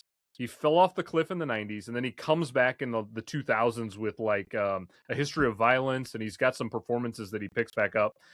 I wish we got more William Hurt in the 90s because he had so many dynamic performances in the 80s. But here are the 5 guys though that I've got. Number 1, has there ever been a better, sexier actor on screen than Patrick Swayze as Johnny in Dirty Dancing? I mean, seriously. The scene in the club downstairs when Jennifer Grey comes down there and sees him. Whew, yeah, woo! I'm getting a little sweaty thinking about it. He's ridiculous. I mean, just a phenomenal actor. So Swayze's in there. I've got Robin Williams as Airman Second Class Adrian Cronauer in Good Morning Vietnam. Probably my second favorite Williams performance behind Good Will Hunting. It's up there for sure. He's allowed to be Robin Williams, and yet he's also able to show the humanity of that character in a few key scenes. There's a scene where he's playing baseball with some kids. There's a scene when he's talking to a bunch of troops who are getting ready to go out into battle, and I don't know. It's a dynamic performance. I love what he does there. Third nomination is going to go to Anton Glanzelius, who plays Ingmar in the film My Life as a Dog. Again, first time watch. I'd never seen My Life as a Dog. If you have a chance, check it out. Fourth nominee is going to go to Kevin Costner as Elliot Ness in The Untouchables. He's phenomenal in that film. Again, Kevin Costner in the 80s, he was also on a heater. And then my fifth nominee is Richard E. Grant as Withnail in Withnail and I. Okay, Nick, you made it a little tougher for me because there were 2 options. I was like coin flipping all the way up until we started recording. It was either going to go to Robin Williams or it was going to go to Richard E. Grant. I'm holding out hope that James or Maddie will say the name Robin Williams in Good Morning Vietnam. We'll find out. I'm going Richard E. Grant and Withnail and I. Yes. Andrew, I love it. This is our second category we've aligned in a row. He's unhinged early on in that film, and then, like, to your point, there's so much sadness to that character. And also, I feel like to a large degree, that performance has become the archetype for so many other people who have played like drug addicts or alcoholics in the last 30 or so years. I feel like everyone's pulling from what Richard E. Grant does in there. And for it to come like basically at the start of his career, like that being an early performance for you is ridiculous. He's so good in that film. And it's a tough movie at times, but he keeps you going through it because there is a lot of comedy in what he's doing there. So Richard E. Grant, I'm lockstep with you, Nick. Okay, James, over to you now. Me worst actor, because I felt really bad for saying that about Maddie, even though it was a joke. So I'm the worst actor in the group. To take it back. Alrighty. So my 5 nominees for Best Actor, the acting category was obviously the most competitive. I did look at both Steve Martin and John Candy. I think they're very good kind of co-leads in that film. They were just on the outside for me. First up, I've got Matthew Modine from Full Metal Jacket. That is a film filled with incredibly loud and attention-grabbing performances, but you need a true north to guide your compass, and he holds that film together. He can be the leader that they need him to be. He can be that support person, and he can be that disciplinarian when they screw up as well. I think it's a really understated performance, and because it is understated, it gets overlooked. But just because he's not the loudest one on screen doesn't mean he's not brilliant. So huge props to Matthew Modine. I thought I was being really clever by including Richard E. Grant with Nail and I, but it turns out we're all on the same page. I think playing unlikable is really difficult to do. I think people think it's easy to be unlikable, but there's a difference between being unlikable and acting it, and he's done a really fantastic job. He would go on from this movie to then appear in Spice World, the movie, so incredible career trajectory there for Richard E. Grant. He also did, if you haven't seen it, there's a music video he did for like a techno group back in the 90s where he just reads Hamlet over techno music. It's ridiculous and worth every minute. Robin Williams for Good Morning Vietnam. This is actually my first time seeing Good Morning Vietnam. I don't know how it took me so long to watch it. I love Robin Williams in everything he does, but this was a transcendent performance for me. I just thought he was equally manic and unhinged and brilliant, and then played those grounded, realistic, heartfelt scenes so well. I did put Peter Weller in for a nod. If Leonardo DiCaprio can get nominated for eating meat when he's a vegetarian, then Peter Weller can get nominated for acting like a robot. I had the benefit of watching RoboDoc, which is this intense, like, 4-part series about the movie, and he went to, like, contortionists and like physiotherapists and stuff and learned, like, did all this movement training. And I actually think the fact that he comes through so well, even under all that costume, proves how like, that's the thing. You don't watch that film like, oh, it's Peter Weller. You're like, no, that's RoboCop. Like, I think his performance is really great in it. And then of course Kevin Costner in Untouchables. I feel like of all the roles, it's probably the most normal. Like, everyone else is doing really insane things in insane movies. But it's just like a classic leading man role, but he just does it so well. Like, just because, it ain't weird doesn't mean it's not good. And Andrew, look, sometimes dreams come true, because I have nominated Robin Williams for Good Morning Vietnam. It was really close between all 5. I think they're 5 really strong performances, but Robin Williams just far and away knocks it out of the park for me. I think he's brilliant. Thank you for saving us. I was worried we were going to get some shit if we didn't get a nomination for Robin Williams. He's so good in that movie. So yeah, had to get in there. There's another scene specifically in that film where when he's teaching the kids. Yeah. Man, he's electric. It almost feels like there's probably no script and he's just like going, just doing the Robin Williams thing. And that scene when he's on his way back to the radio station and he's feeling really down because he keeps getting cut, and he comes across like the truck full of troops about to go out, and like, we want to, tell us a joke and stuff. He's like, I don't really. And then, like, I think if I remember, that was ad-libbed. If I was reading the trivia, like, that is not scripted. They'll just tell jokes. So that whole sequence is just Robin being Robin, and that's why we love him. Just the best. Okay, Maddie, who is your actor in this category? Well, Robin Williams is definitely on my short list, just to add, because we started there. But I think he's one of the only actors that, like, breaks my heart at the same time he's making me feel happy.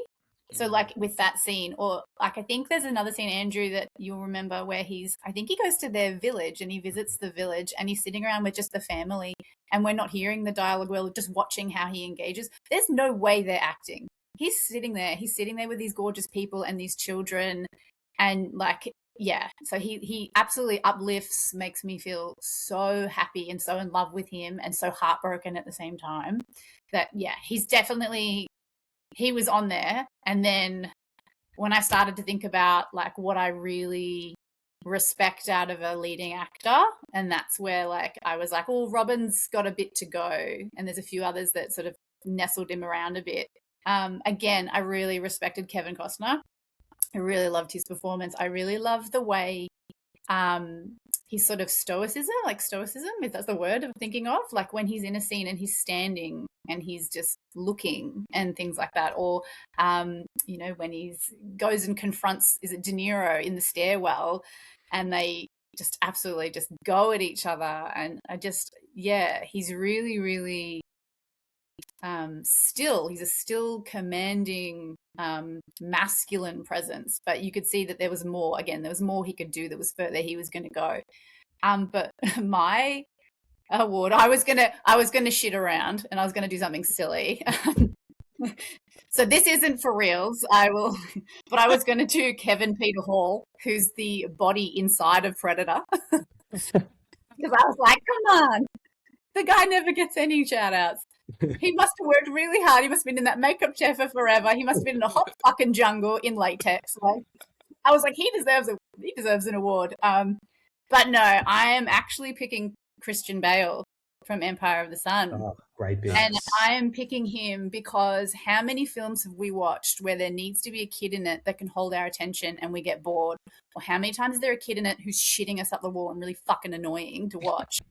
Or how many times is there a kid that tries to do emotive scenes and they just fall off the cliff and lose it a bit? I'm so impressed with him. I'm so impressed with the evolution of his character, where you get that innocence, that naivety at the beginning, and then you get that absolute transition of he's been absolutely deprived of a childhood. He's now mirroring the adults around him, like, oh my God, it's gone out of my head. What's his name? Oh my God. I don't really think he acts. I think he just plays himself. I'm looking it up now. I know, I'm struggling to remember as well. I know exactly who you're talking about, and that was like 2 months ago. Why is his name gone? Oh, I can't find it. Where is it? Is he one of the men that kind of take him in when they're hiding and stuff? And yeah, John Malkovich. There you go. Yeah. Like, there's no way John. Yeah, like he's mirroring John Malkovich's way when he needs to. He mirrors like the other characters. There's this incredible scene on the roof where the B-51 plane from America is finally getting them. The war's come to an end. They're in a concentration camp. It blows up a building on the airstrip, and he's so ecstatic and so excited, but he's lost sight of what he needs to be excited about. And then he dips into this numbness, and then he dips into this absolutely soul-crushing despair where he like says, I don't remember what my parents look like anymore. And like he does it in the span of 10 seconds, and he does it well. And every scene he's in, he has to carry it. It's on his shoulders. He has to make it believable. He has to sit with himself. There's scenes where he's like riding his bike around his home when it's been invaded. There's no one around. He's on his own, and he's so believable and so lonely and so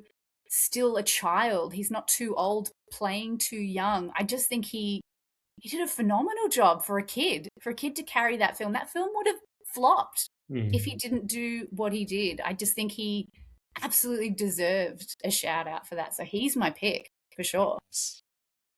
I've had multiple people tell me that they think that's the best child performance that they've ever seen is him in that movie. So I think you'll definitely carry a lot of weight when the voting time comes, because I don't know if any of you have seen Newsies, but he's like, he's like, you could tell right away at a very young age that Christian Bale was going to be anything he wanted to be. It was obvious. Yeah. He's so good. Yeah. I think there's definitely a case we made for Haley Joel in Sixth Sense. I think he's probably one of the all-time greats.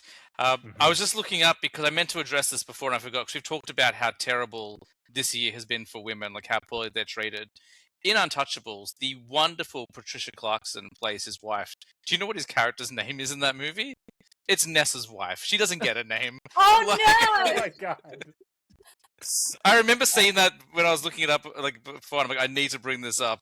Like, one of the best actresses on the planet. What's your character's name? Nessa's wife. Okay, so thanks, Brian De Palma.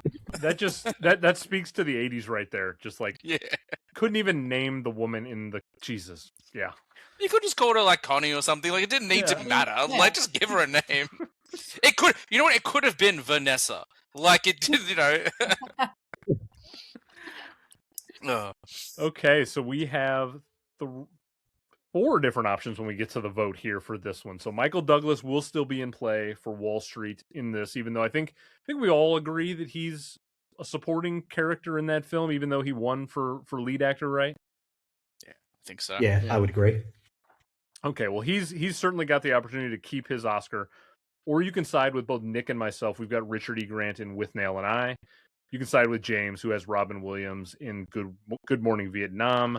Or you can side with Maddie and maybe one of the best child acting performances ever put to film, Christian Bale, Empire of the Sun. Also, Steven Spielberg consistently gets phenomenal performances out of children, just every single time. Okay, let's get over to Best Actor now. Pardon me, Best Director. Okay, in the Best Director category in 1987, here were the 5 people nominated that year. So you had Adrian Lyne for the film Fatal Attraction. You had John Boorman for the film Hope and Glory. Norman Jewison for Moonstruck. Lasse Hallström for My Life as a Dog. And the Academy picked Bernardo Bertolucci for his work on The Last Emperor. Now, this is also a notable year because it was the first time all 5 Best Director nominees were born outside the United States. Okay. Oh, that's cool. Yeah, it was an interesting thing I did not know up until I was doing a little bit of prep for this one. So it's back to me to lead things off, and then we will go from there. So honorable mentions, I've got a few good ones I want to shout out. Bruce Robinson for the film With Nail and I think I got to give him some love for what he does there. It's definitely an actor's film, but I think there's a lot to be said for the direction and the way he makes the film shift in tone. I've got Brian De Palma in The Untouchables as an honorable mention. I'm a sucker for a De Palma film. I like his style. I know that some people don't jive with De Palma's work, but I love everything he does. And then also on the honorable mention side, Bernardo Bertolucci for The Last Emperor. I think it's a great looking film. It's too long. It has historical inaccuracies out the wazoo. It's just it's not the best directed film of the year, but I will give Bernardo Bertolucci a little bit of credit for what he does there. Here are the 5 people, though, that I've got in my directors. So I've got Stanley Kubrick for Full Metal Jacket. It is mind-blowing to me that he was not recognized that year, James. We've said it already before. Kubrick is as good as it gets as there's ever been. I've got Rob Reiner for The Princess Bride. This is the first time I've mentioned Princess Bride, really, and it's the first time we're really talking about Rob Reiner. I do want to just say this is the first chance I've really had to kind of talk about Reiner since the passing recently, and it's still fresh, so I don't know if I've had time to fully articulate how I feel about it, but Rob Reiner was one of the directors that probably left one of the earliest impressions on me as a film watcher. One of my earliest memories of seeing a film was Stand By Me on a TV at my neighbor's house years and years ago as a small child. The Princess Bride holds a lot of nostalgia for me. I loved everything Reiner did. This is Spinal Tap, everything. It's really sad what we know about his situation, him and his wife passing away. But Princess Bride, to adapt that thing the way he did, he deserves so much credit for making that fantasy world so come to life. My third nomination is going to go to the Coen brothers for Raising Arizona. Just it's classic Coen brothers stuff, and it's way before we ever knew what the Coen brothers would become. But it set the tone for what their career was going to be, and their slightly off tilt look at the world. And I just love Raising Arizona. Nobody else could make that movie but the Coen brothers. Fourth nominee is going to go to Paul Verhoeven for RoboCop. RoboCop kicks ass. Paul Verhoeven kicks ass. And then my fifth nominee is going to go to Wim Wenders for the film Wings of Desire, which I've already given one award to tonight. This came down to 2 people for me. The person who's my runner-up, I'm going to give the win to in Best Picture in the next category. So I'll leave it at that for now. My Best Director, and I thought about this one for a while. I was pretty sure I was going to go one way, and I rewatched the film. Wings of Desire by Wim Wenders is a magical movie. Wim Wenders, for people who don't know, he won Best Director that year at the Cannes Film Festival for this film. He's never been nominated at the Oscars for his entire body of work, which is crazy to me. He did Paris, Texas. He's done Perfect Days recently. He's an acclaimed director, and I love the way that he captures the beauty in this film and this idea of like these characters that are heavenly bodies who are looking down on Earth, and he's really looking at it in a fantastic way. And this film's also shot in black and white, and yet it's also the only film I've ever seen where he introduces color at a few crucial points in the film, and it almost feels like am I watching the wrong movie? Like it comes in a way you're not expecting, and I don't feel like anyone else has ever attempted to do that, where they take a black and white movie and they shift it into color, and they shift it back into black and white and back into color. And it's just a really ballsy move, and I love what Wim Wenders does in that film, and it just spoke to me in a way I wasn't expecting. So Wim Wenders will get my win for Wings of Desire, and yeah, that's where I'm at. Okay, James, let's go over to you for director now.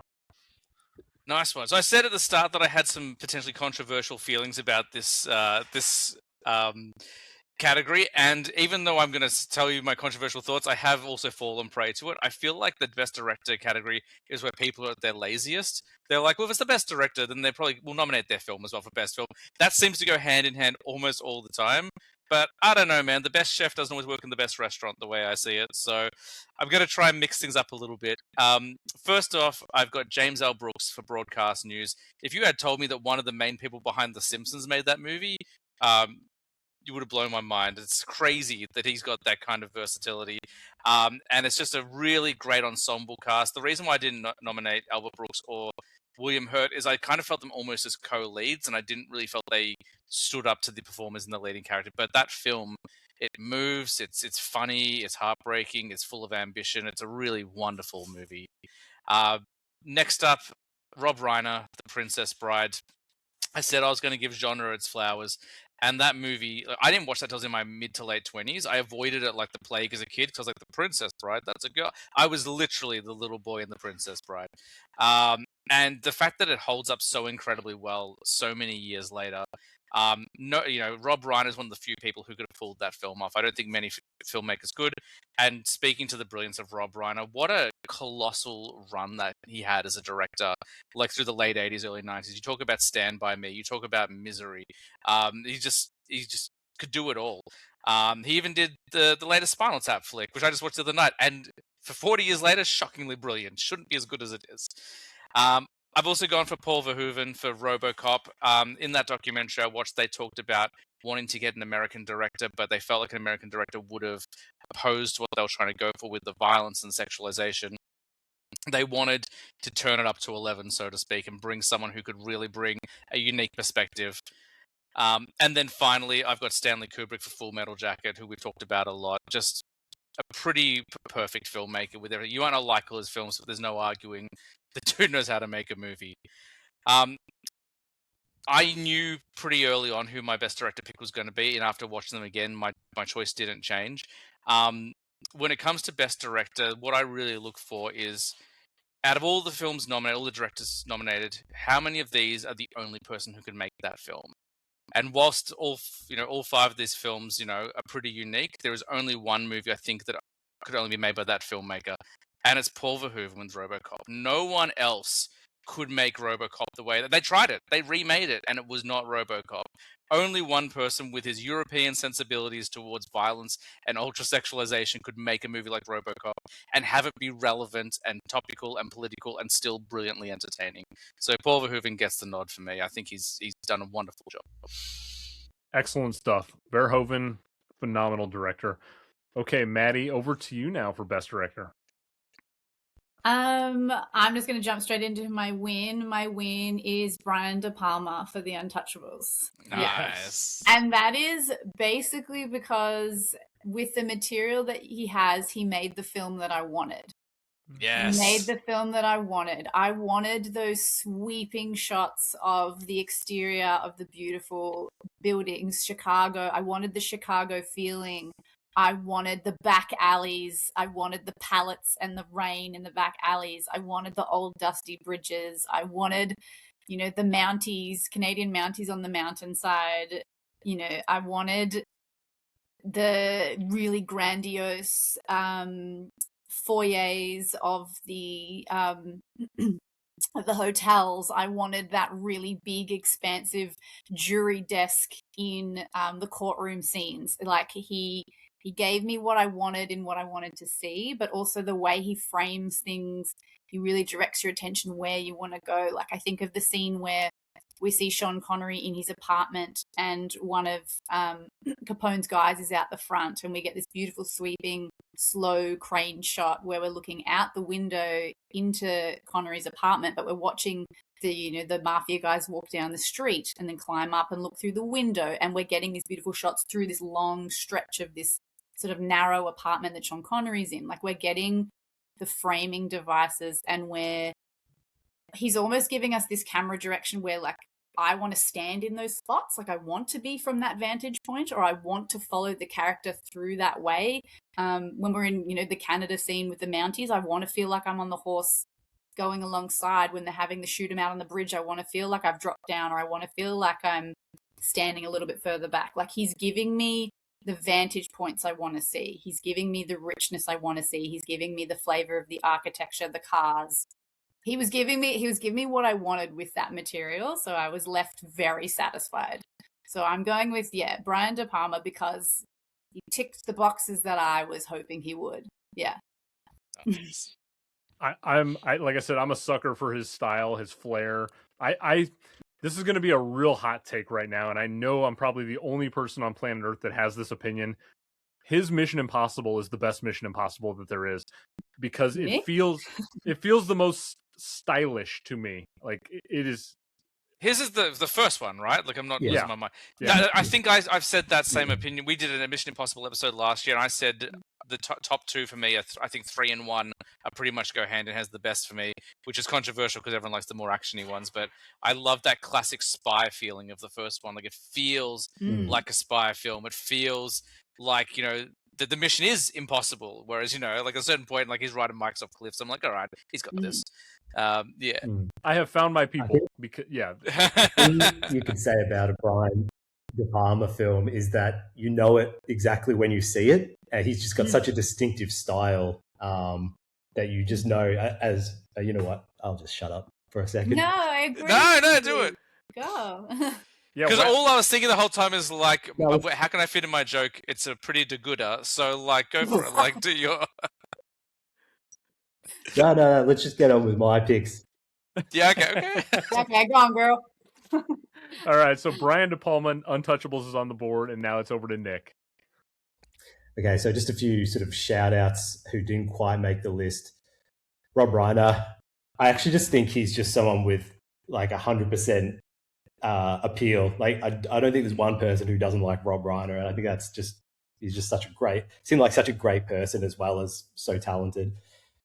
Spielberg, which he hasn't really come up a lot in this conversation, which I actually thought he might, and Bruce Robinson, who directed With Nail and I.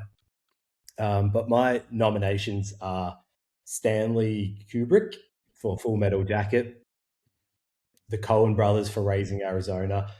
It's so distinct or unique to them. It's sort of on the surface quite sort of cartoonish, but it's actually quite tender and underneath. Bernardo Bertolucci. I really did like the way that he sort of blended a real personal story with this sweeping epic. Brian De Palma for Untouchables, and James L. Brooks for Broadcast News, which we've talked a lot about. But my winner, and this is why I just wanted to push us on, is Brian De Palma for The Untouchables. Yay, love you. He elevates what could have been just a run-of-the-mill mob film to something that's really stylish, epic, and like almost operatic. Operatic? Yeah. Thank you. And like blends like really tense, quieter scenes. Like, I don't know who has the balls to start a movie with this really long oneer from the roof coming down on Al Capone being shaved. It's such a great introduction. And the tilt, you're like, we keep going. Why do we keep going?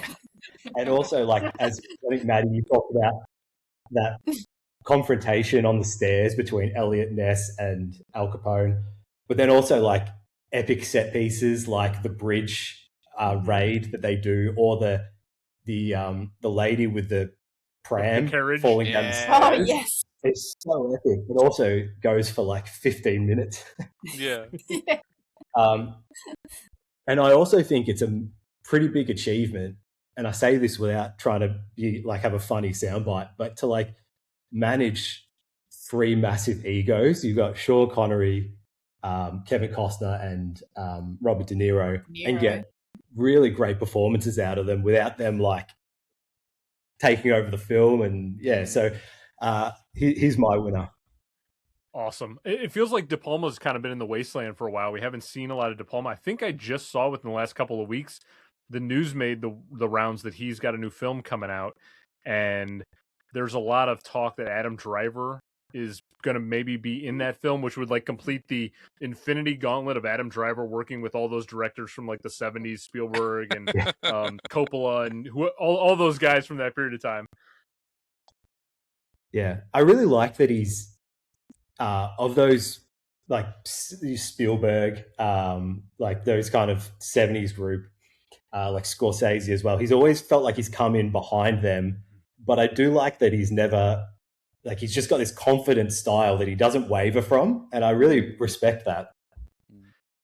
Yeah, he makes maybe the most like unconventional movies of those guys from that era, like Dress to Kill and Body Double are just like really like transgressive movies that aren't afraid to just push the boundaries. Dress to Kill is fantastic. What an insane movie that is. I watched that I was blinded by it. I was like, I'll check this out. It sounds great. And I was like, oh my God. It's crazy. This is insane. Yeah, even Black Dahlia, which I haven't watched in quite a while, but Black Dahlia is really underrated. And that's got some pretty like weird stuff in it, for sure. So. Now, Nick, is Mission Impossible, the first one, your favorite of that series as well? Actually, I just absolutely adore the sixth one, which is a random one to have as your favorite. That's Mission Impossible Fallout, the one with Henry Cavill, where he reloads his arms. Thanks, James. But the first one would be a clear number two for me. Yeah, I just appreciate, like James, to your point, I appreciated that it was like a smaller scale, yet it felt like the stakes were just as grandiose as anything else. And I am in the same boat as you. 3 and 1 are my favorites. 3 because it's got the great Philip Seymour Hoffman villain portrayal, and then the first one's just like it's De Palma flexing his muscle, is like showing his style as a filmmaker. I love it. Also, I like to kind of jump off Maddie's hottie of the week. Like Emmanuelle Bayard in the first one is just maybe one of the most beautiful women in the history of the world. Like just so you can never be. It's never unpleasant to watch Mission Impossible. So. Okay, so best director, we are going to have 4 different options to go with here. Some really cool choices. So the Academy, Bernardo Bertolucci, The Last Emperor, still at play. You can vote for him in this option. You can go with my pick. I've got Wim Wenders for Wings of Desire. You can go with James, who has Paul Verhoeven in RoboCop. And then Maddie and Nick are together on this one with Brian De Palma and The Untouchables. All right, we got plenty of time to dissect Best Picture. A lot of interesting choices. I legitimately have no clue where any of the 3 of you are going to go with this pick right now. And I'm hoping you don't have an idea of where I'm going to go. So we'll find out. Okay, so 1987, here were the actual Best Picture nominees. You had Broadcast News, Fatal Attraction, Hope and Glory, The Last Emperor, and Moonstruck, with Last Emperor taking the crown that year. All right, James, you are going to start us off with your Best Picture. Excellent. Well, just like with Best Director, I have not picked anything the Academy picked. First up, I'm going with Good Morning Vietnam. The fact that they were able to make, maybe not a comedy, but an incredibly funny movie that's set during the Vietnam War, whilst never taking away from the atrocities and how horrible and and nasty that time was, to inject humor in it and still give it the respect that story deserves.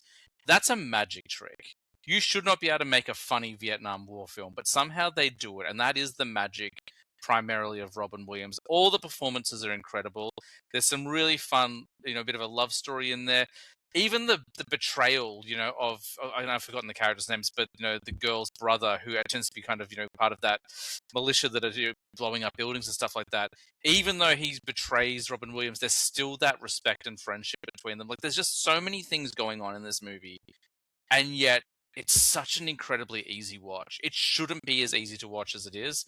And I've forgotten the actor's name, but the guy who works at the radio station who thinks he's funny, like what an incredibly deep character that is like, and you get to see him do his comedy routine. I think it's a brilliant film. It's just this wonderful balance, and it may be perfectly balanced as all things should be, to quote Thanos. I think Good Morning Vietnam, absolutely deserving of a nomination. Shocking that it wasn't. Next up, this probably won't surprise anyone, Full Metal Jacket. I do agree with you, Andrew. I do think the second half of the film is weaker than the first half, but I think the first half alone earns the nod, but it also gives you the momentum to keep pushing through that second half. And that second half is a brilliant half of a movie. It just happens to be preceded by the first half, which is so much better. It's still a really well-made film, and seeing them in action and meeting all the other people who come out of basic training. I still think, for me personally, it's probably my favorite of Kubrick's films, and I do think it's his best as well. Or The Shining, obviously, very close. The Princess Bride. We're all fans of stories here. Anyone who likes watching movies is a fan of story. And The Princess Bride is the most classic story you can think of. It is the ultimate fairy tale. It's the ultimate good versus evil. It's the ultimate boy falls in love with girl and gets the girl at the end. But the girl's no slouch. She is strong and mighty and has her own attitude and fends for herself and refuses to give in to, tyranny. You got Is it Mel Brooks in there with a weird little cameo? Is that right? Yeah, Mel Brooks. I've talked a lot about Mandy Patinkin's role, but Carrie always holds his own as well. Like, he's wonderful in it. You got Christopher Guest. Like, it's just a magical film, and it captures, I think, the hearts and minds not just of the children who watched it, but us as adults. Like, to get adults to buy into and believe in fairy tales when we're so jaded and living through like horrible times is incredible. So The Princess Bride had to get a nod. I'm going to mention RoboCop. I have to mention RoboCop. It's a masterpiece. Like, it could so easily be this trash B movie from the 80s that's just pure exploitation, and it is. But it also is topical and political and funny and smart, and somehow 40 years later, so incredibly relevant to what's going on in the world right now. The beauty of doing, kind of a flashback to these old movies is we can, say, are they still relevant? How do they hold up so many years later? And RoboCop, if it was made today under the same guidelines and with that hard R rating that it went for, I think it would be very similar if you got Verhoeven to direct it. And then finally, we've talked about it a lot recently. I have to mention Untouchables. It's insane to me that we have these conversations about best pictures, best crime films, best gangster films, and Godfather comes up all the time. Goodfellas comes up. The Departed comes up. Why isn't Untouchables part of that conversation? I feel like whenever I talk to people about crime films and gangster films, Untouchables is always left to the wayside. And you mentioned before, Nick, that De Palma's always just a little bit behind those classic 70s directors. Before we did this, I told Nick, I was like, I know what my best picture films is going to be. And he goes, well, unless it's Untouchables, you're crazy. And I was like, I don't know. Like, I've got, I know it's going to be, between these two films. Nick was right. I was crazy. It's Untouchables. Like, there is no more perfect film out of those five than Untouchables. It is incredibly entertaining. Every scene is a postcard. It's perfectly shot. You've got these incredible performances. And it should be. My mission for everyone, bring it into the conversation. If they're talking about Godfather, if they're talking about Goodfellas, if they're talking about Departed, Untouchables needs to be part of the conversation because it's an incredible crime film. And it's a perfect movie, and that is my pick. James, you zigged where I thought you were going to zag. I had you penciled in for something I thought for sure you were going to pick. It was going to be RoboCop or Full Metal Jacket for the longest time, and then I watched Untouchables, and I was like, it's that. It's got to be Untouchables. It's like the film is in itself untouchable.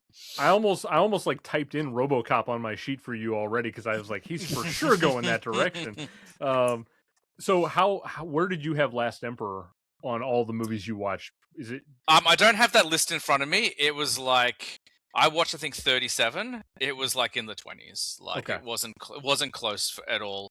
I think next would have been like, if I remember the next few, With Nail and I was in there. Planes, Trains and Automobiles was in there. Broadcast News was in there. I can't remember what. I don't know my list in front of me, but yeah, it was way down on the list. Do you think there's ever been a year where The Last Emperor would have made a good Best Picture? Like, it's often considered one of those that has not held up particularly well. I think The Last Emperor is a perfect example of the dichotomy between the Academy and the audience. I think it's a brilliant Academy film. I think people always complain when the Academy Awards come out, well, I haven't seen any of those films.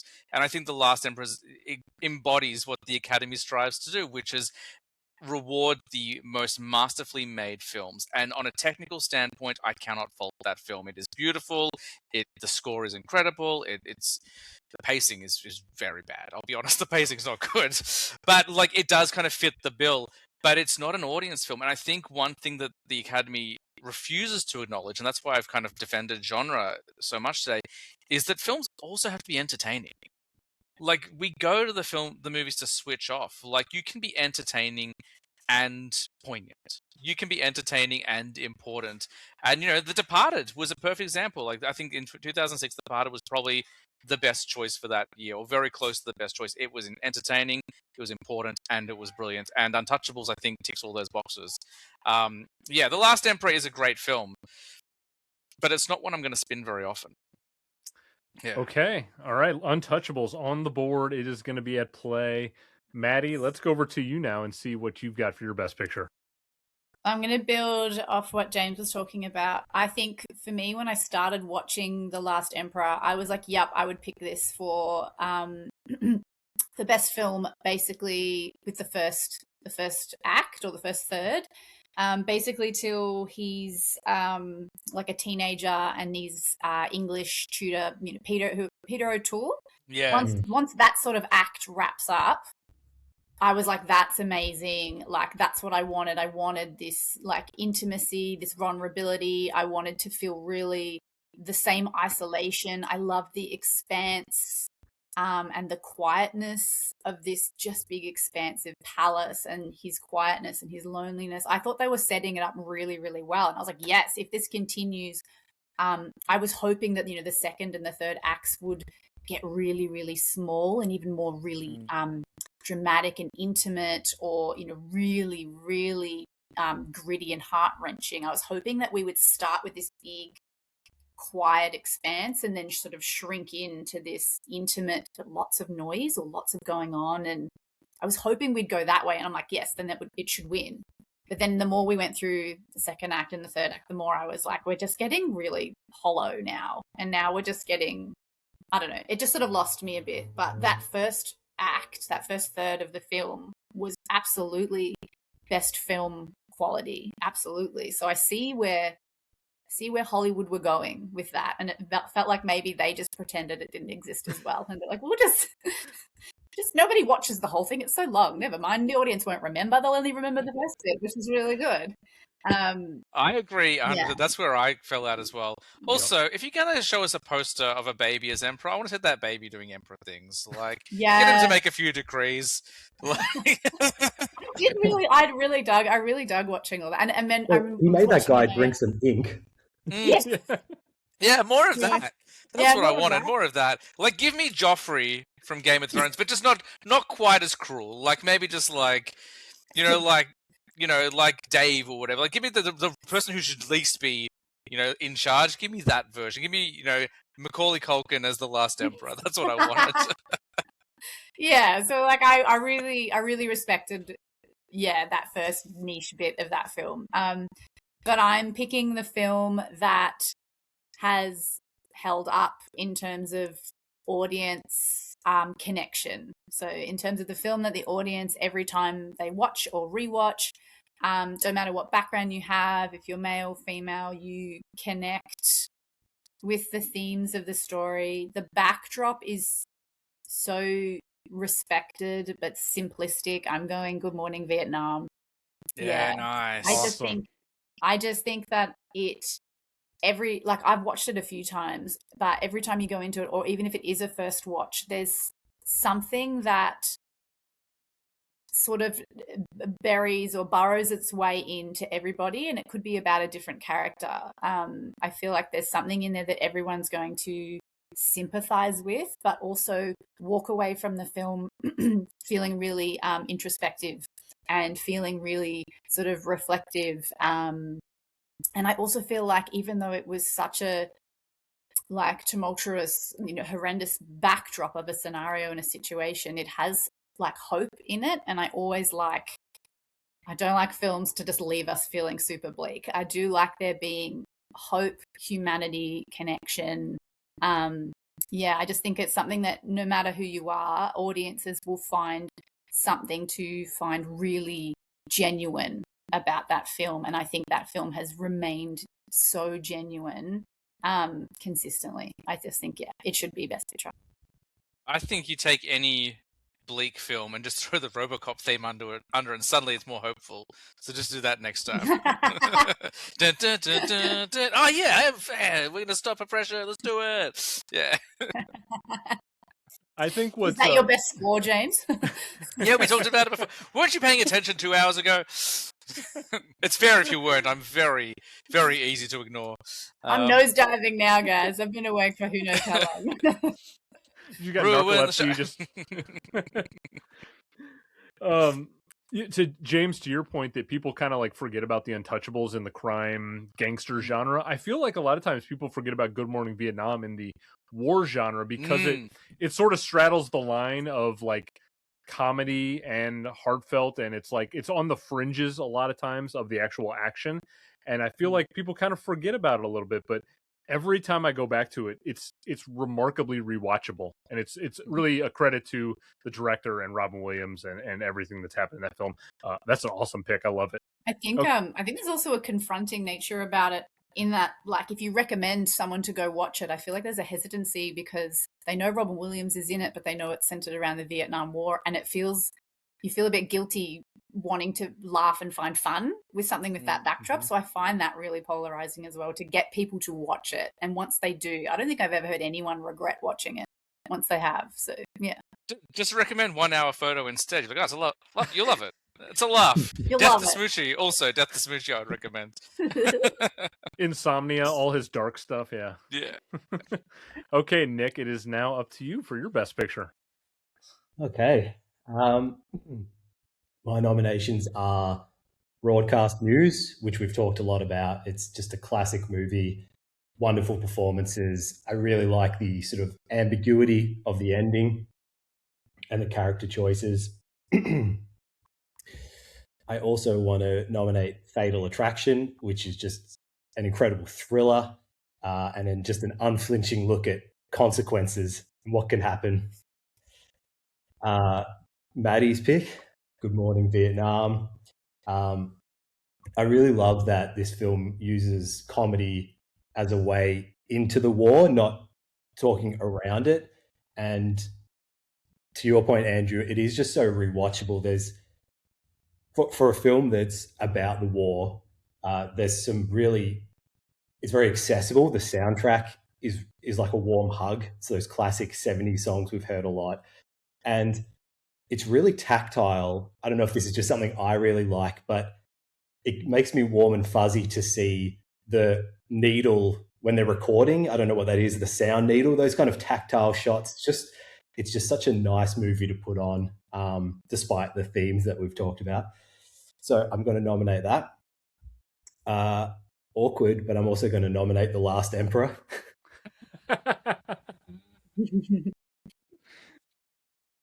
And should we just end the show here? My final nomination is The Untouchables. Sorry? I said, should we just end the show here? What a cliffhanger that would be. I've also nominated The Last Emperor. Bye. And I didn't actually think this was going to be a zag, but my winner is The Last Emperor. Oh, whoa! Nah, that's it. Get out. What the fuck? Oh, I was so worried I spoiled it when I said that you told me I was crazy for The Untouchables. I was like, oh no, I've spoiled it. No, when we spoke, I don't think I'd seen The Last Emperor. Yeah. So probably The Untouchables would be coming in second. Oh, come on, change my mind then, sir. Here's my hot take.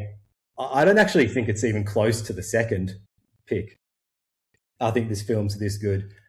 Wow. I think what I really like is this balancing act of like an epic sweeping history with a personal one man's journey. And I think on paper, it's about the fall of Imperial China. It's really hard to concentrate when James is smirking, by the way. I just want to say that. I'm enraptured. I want to know more. I'm like, explain. Sorry, I wasn't trying to So smirk. I'll just turn around. Yeah, you turn away. I think on paper, we're looking at the end of a dynasty, but it never loses focus from Pu Yi's personal journey. And I think even though the film has an epic scale, I don't ever think it falls into being a spectacle. And I think it uses that framing to tell the story of someone trying to find their identity when they've been raised in a gilded cage where everything's been curated for them. And I also think it's really philosophical about the passage of time and people moving on. And I think that the third act didn't seem to get a lot of love in this particular forum, but I actually think it's really remarkable the way time passes, he spends his time incarcerated, and then we end the film and he's at the Imperial Palace and people don't recognize him. This is where he grew up. He used to sit on that throne. And then at the end of the film, he's a footnote in a guided tour about the last emperor of China. Andrew, don't actually know if there's any historical inaccuracy, so I'll take your word for that one. I was thoroughly entertained. I think the cast is remarkable. The score is remarkable. And it really just made me feel I don't know if you recall the scene when I think he's in his adolescence at this time, but no one's allowed to touch him. And so they play this sheet game where he's touching people's faces through the sheet and it's backlit beautifully. It was such a spectacular scene. And then I don't know if you also recall when he parts company with Peter O'Toole, his tutor. And it's just a simple parting of ways at a train station or maybe a ferry or something like that. But there's a band that's playing Auld Lang Syne, and it just hit me right in the feels. So I don't expect to win you over, but I'm giving the Academy. I think they fucking nailed it. And that's why you have Nick Owen on a podcast. Yes. Nick's a sucker for a good costume too. Bet you love the costumes. I loved it. Yeah. I thought last month when one of my guests said that Daniel Day-Lewis wasn't very good in There Will Be Blood, that was going to be the craziest thing I heard this year. And then I heard somebody say Last Emperor is their favorite movie in 1987, and I love the boldness of that take. Someone also said that Paul Dano wasn't very good in There Will Be Blood, so a lot of hot takes out there. No, I know other people who really respect The Last Emperor and who have like podcasts that delve into Best Picture winners and really like focus on them actually winning. And I wish I could connect with this film on an emotional level because it really does look beautiful. Like it's hard to argue with the technical aspects of it. I've just never, every time I go back to it, I find myself drifting out by at least midway through the film. I agree with you. They got a lot right. But the more the film went on, the more you were wanting, you had expectations where you wanted a bit more, I suppose. They did get a lot right, for sure. Still can't believe it. That's what about the scene where the Empress just eats a vase of flowers? Didn't that do anything for you? It made me hungry. I was looking at, what about the human sushi train scene? That was great. I do want to rewatch the end though. Now after hearing you talk about it, Nick, I want to kind of like look at it through the lens that you've just painted there, because maybe I just wasn't giving it the same like acute attention to detail that you were. Because by that point, usually my eyelids start drooping pretty heavily with the runtime of it. Okay, Last Emperor's on the board. I wasn't sure that was going to happen.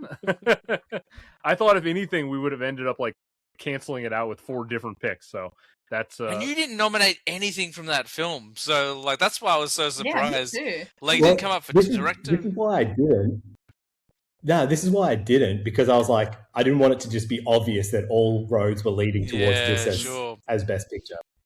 Yeah. the tagline for our podcast is what is it? Genius, rebel, film snob. Nick just proved why he's the rebel of the group. The rebellious one taking the Best Picture winner. I love the irony of that. That's great. Okay, let's get over to my 5, and then we'll see where we stand. So I've got honorable mentions, and I always do this in the forum when I have only 5 movies that if I had 10, like nowadays you got the 10 Best Picture. So here would be the 5 movies just outside my top. Good Morning Vietnam, infinitely rewatchable, incredible heart to that movie.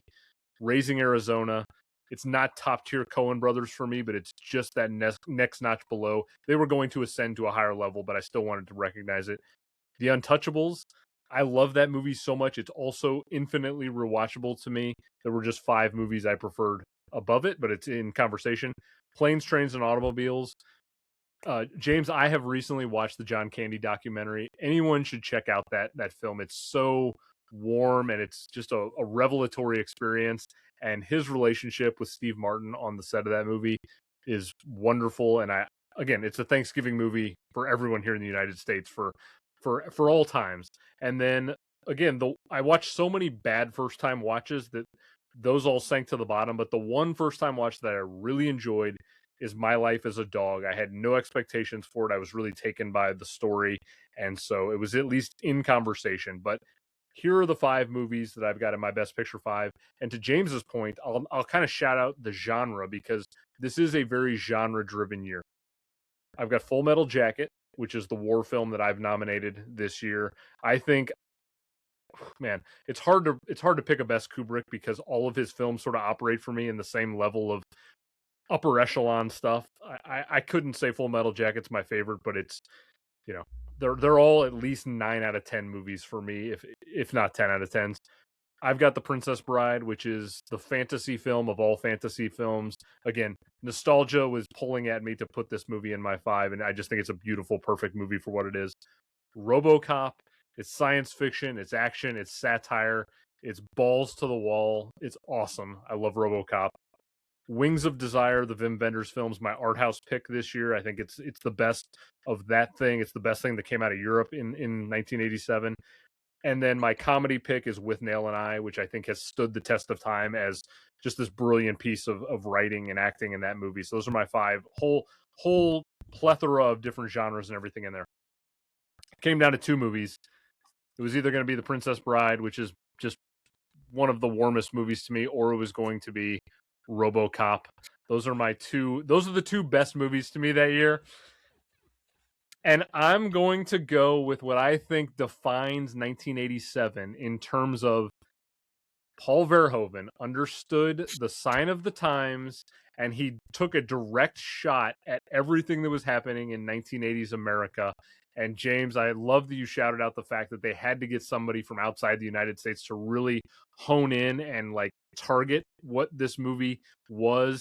It is satire at its highest. Paul Verhoeven has done it multiple times. Starship Troopers was criticized at the time and now looked back on as a brilliant piece of satire of its own. I think RoboCop gets better and better and better and ages like a fine wine. And RoboCop for me is the best film of 1987.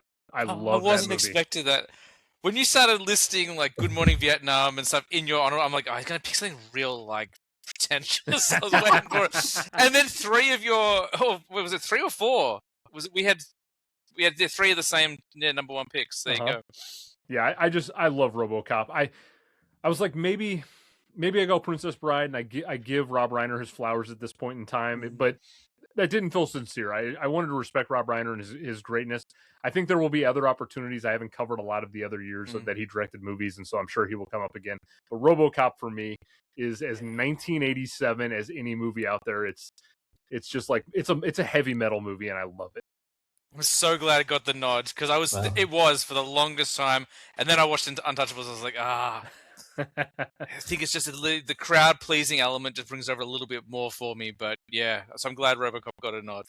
It's going to be there. It's going to be a play. And I will say of the 40 movies that I watched, The Last Emperor I have at number 21, which is it's not a shot at Last Emperor. I just think that there are so many other movies that have lasted with me more. It's not a movie I'm probably ever going to be compelled to watch again, thankfully. I've got all these other better movies. I don't know. Nick's a hell of a salesman. I'm like, did I watch the wrong movie? I need to watch it again. Yeah, now. Nick made me watch all the Mission Impossible films when I never would have, and then he's really good at selling films that I'm not interested in. Yeah. You made a hell of a sales pitch. When that goes up on social media, you might get a few votes for Last Emperor. I'm not expecting you to win the vote though. Flip that, Andrew, and we'll see what happens. Okay, so let's see. We have 4 different movies that will compete for Best Picture of 1987. You can go with the actual winner, who the Academy had and Nick had, The Last Emperor. You can side with James, who has The Untouchables, the Brian De Palma film. You can side with Maddie, who has Robin Williams in Good Morning Vietnam. Or you can side with me, Paul Verhoeven's RoboCop, as the best picture. All right. Before we wrap anything up, does anyone have anything else they just want to get off their chest about any of the films that they felt like? I feel like anytime we get to this point, we wrap up and then we get off mic and everyone's like, oh my God, I didn't get a chance to talk about this, that, or the other.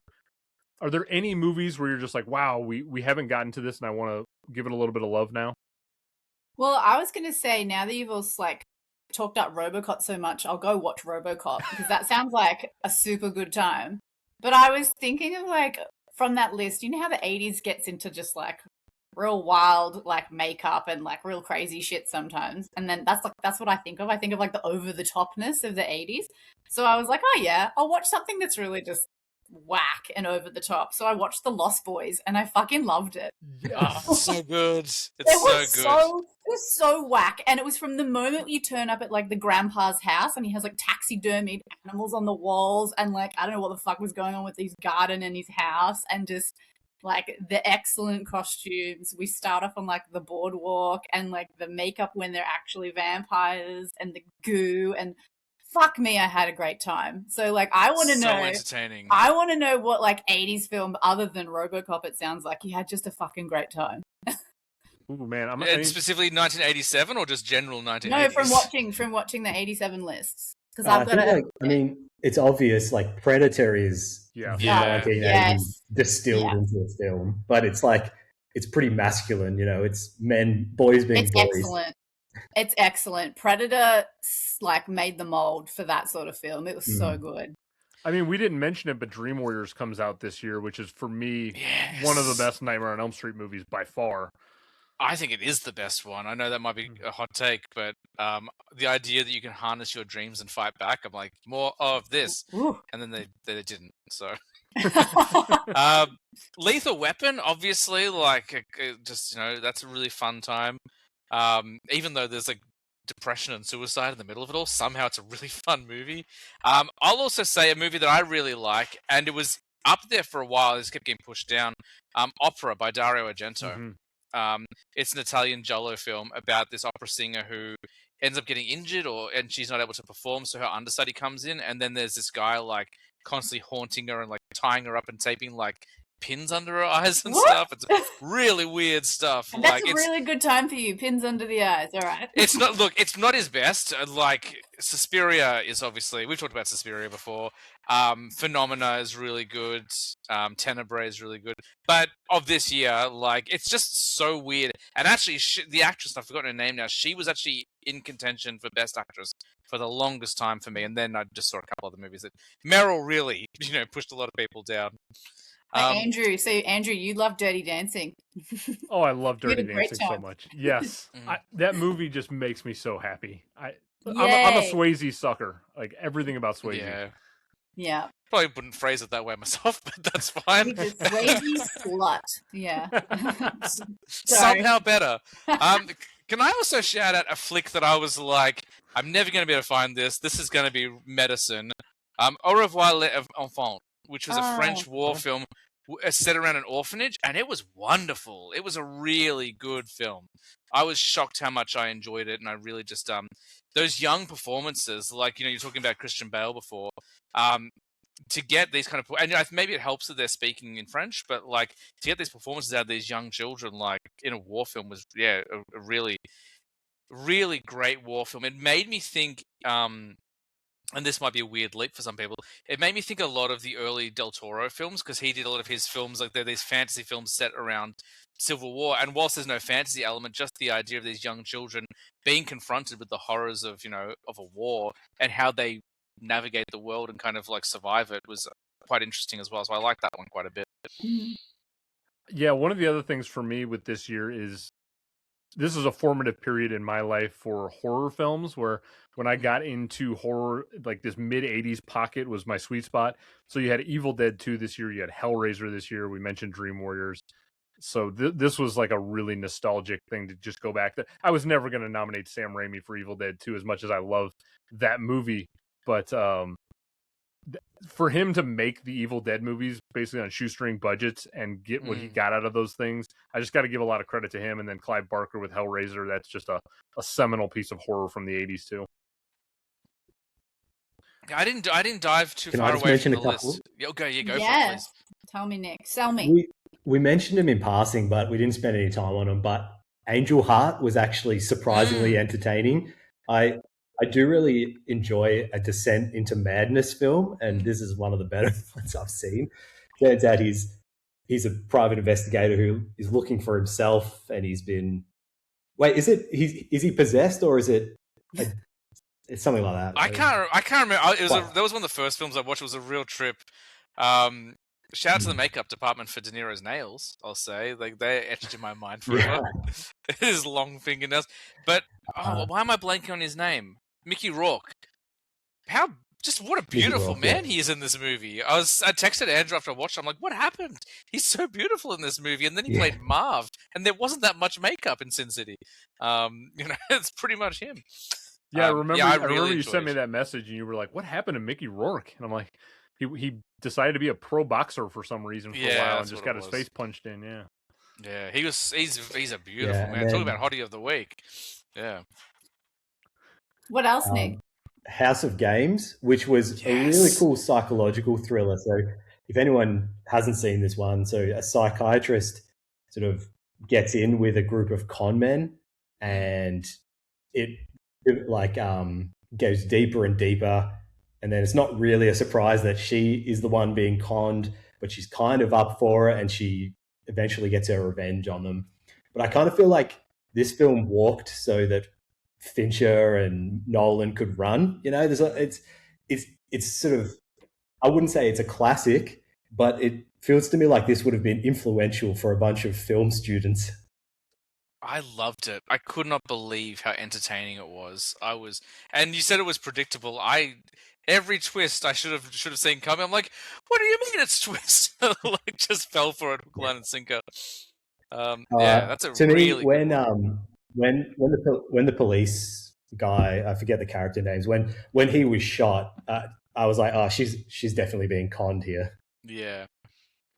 I didn't. Yeah. I was like, and wow, this is really happening. The lead con man, Joe Montana. Yeah. What's he famous for? Like, I feel like was looked he really Law familiar. and Order or something? Was he one of the Law and Order shows, or Andrew, you'll know? That sounds really. I'm trying to think what he's got one of those like that guy faces where you're like, oh, that guy. Yeah, exactly right. Yeah. Was he the voice of Fat Tony in The Simpsons or something? Like, let me look him up. I pulled up his letterbox, and I remember what I think of him most from, and that's the film Airheads with Adam Sandler and Brendan Fraser when they take over the radio station, and he's like the old radio DJ. Yeah, I was in Airheads. Yeah, Criminal Minds. That's a great flick. Criminal Minds, yes, that's the one. But he was in something before then. This is really good podcasting if we just like figure stuff out. This is what we do on our show. This is what we do, Andrew. He was in he's in The Godfather. He was in Baby's Day Out. And yeah, he is Fat Tony in The Simpsons. Points to me. There you All go. right. Can you imagine having Baby's Day Out and The Godfather both on your resumes? That's just like... It was The Godfather Part 3. So my siblings and I wore out our VHS tape of Baby's Day Out. That's how much we love that movie. I haven't watched that since I was a baby, and I'm very keen to rewatch it. I don't reckon I've watched it since I was like 12, but oh my god, that VHS tape got slammed. How they got that baby up onto like those cranes and stuff, I don't know. Like, John Hughes should have got nominated for Best Director there, because that baby wrangling would have been tough. That baby did all its own stunts. Yeah, stunt baby.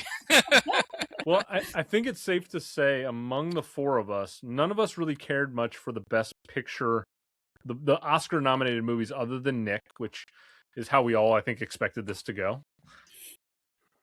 I definitely did not expect that at all.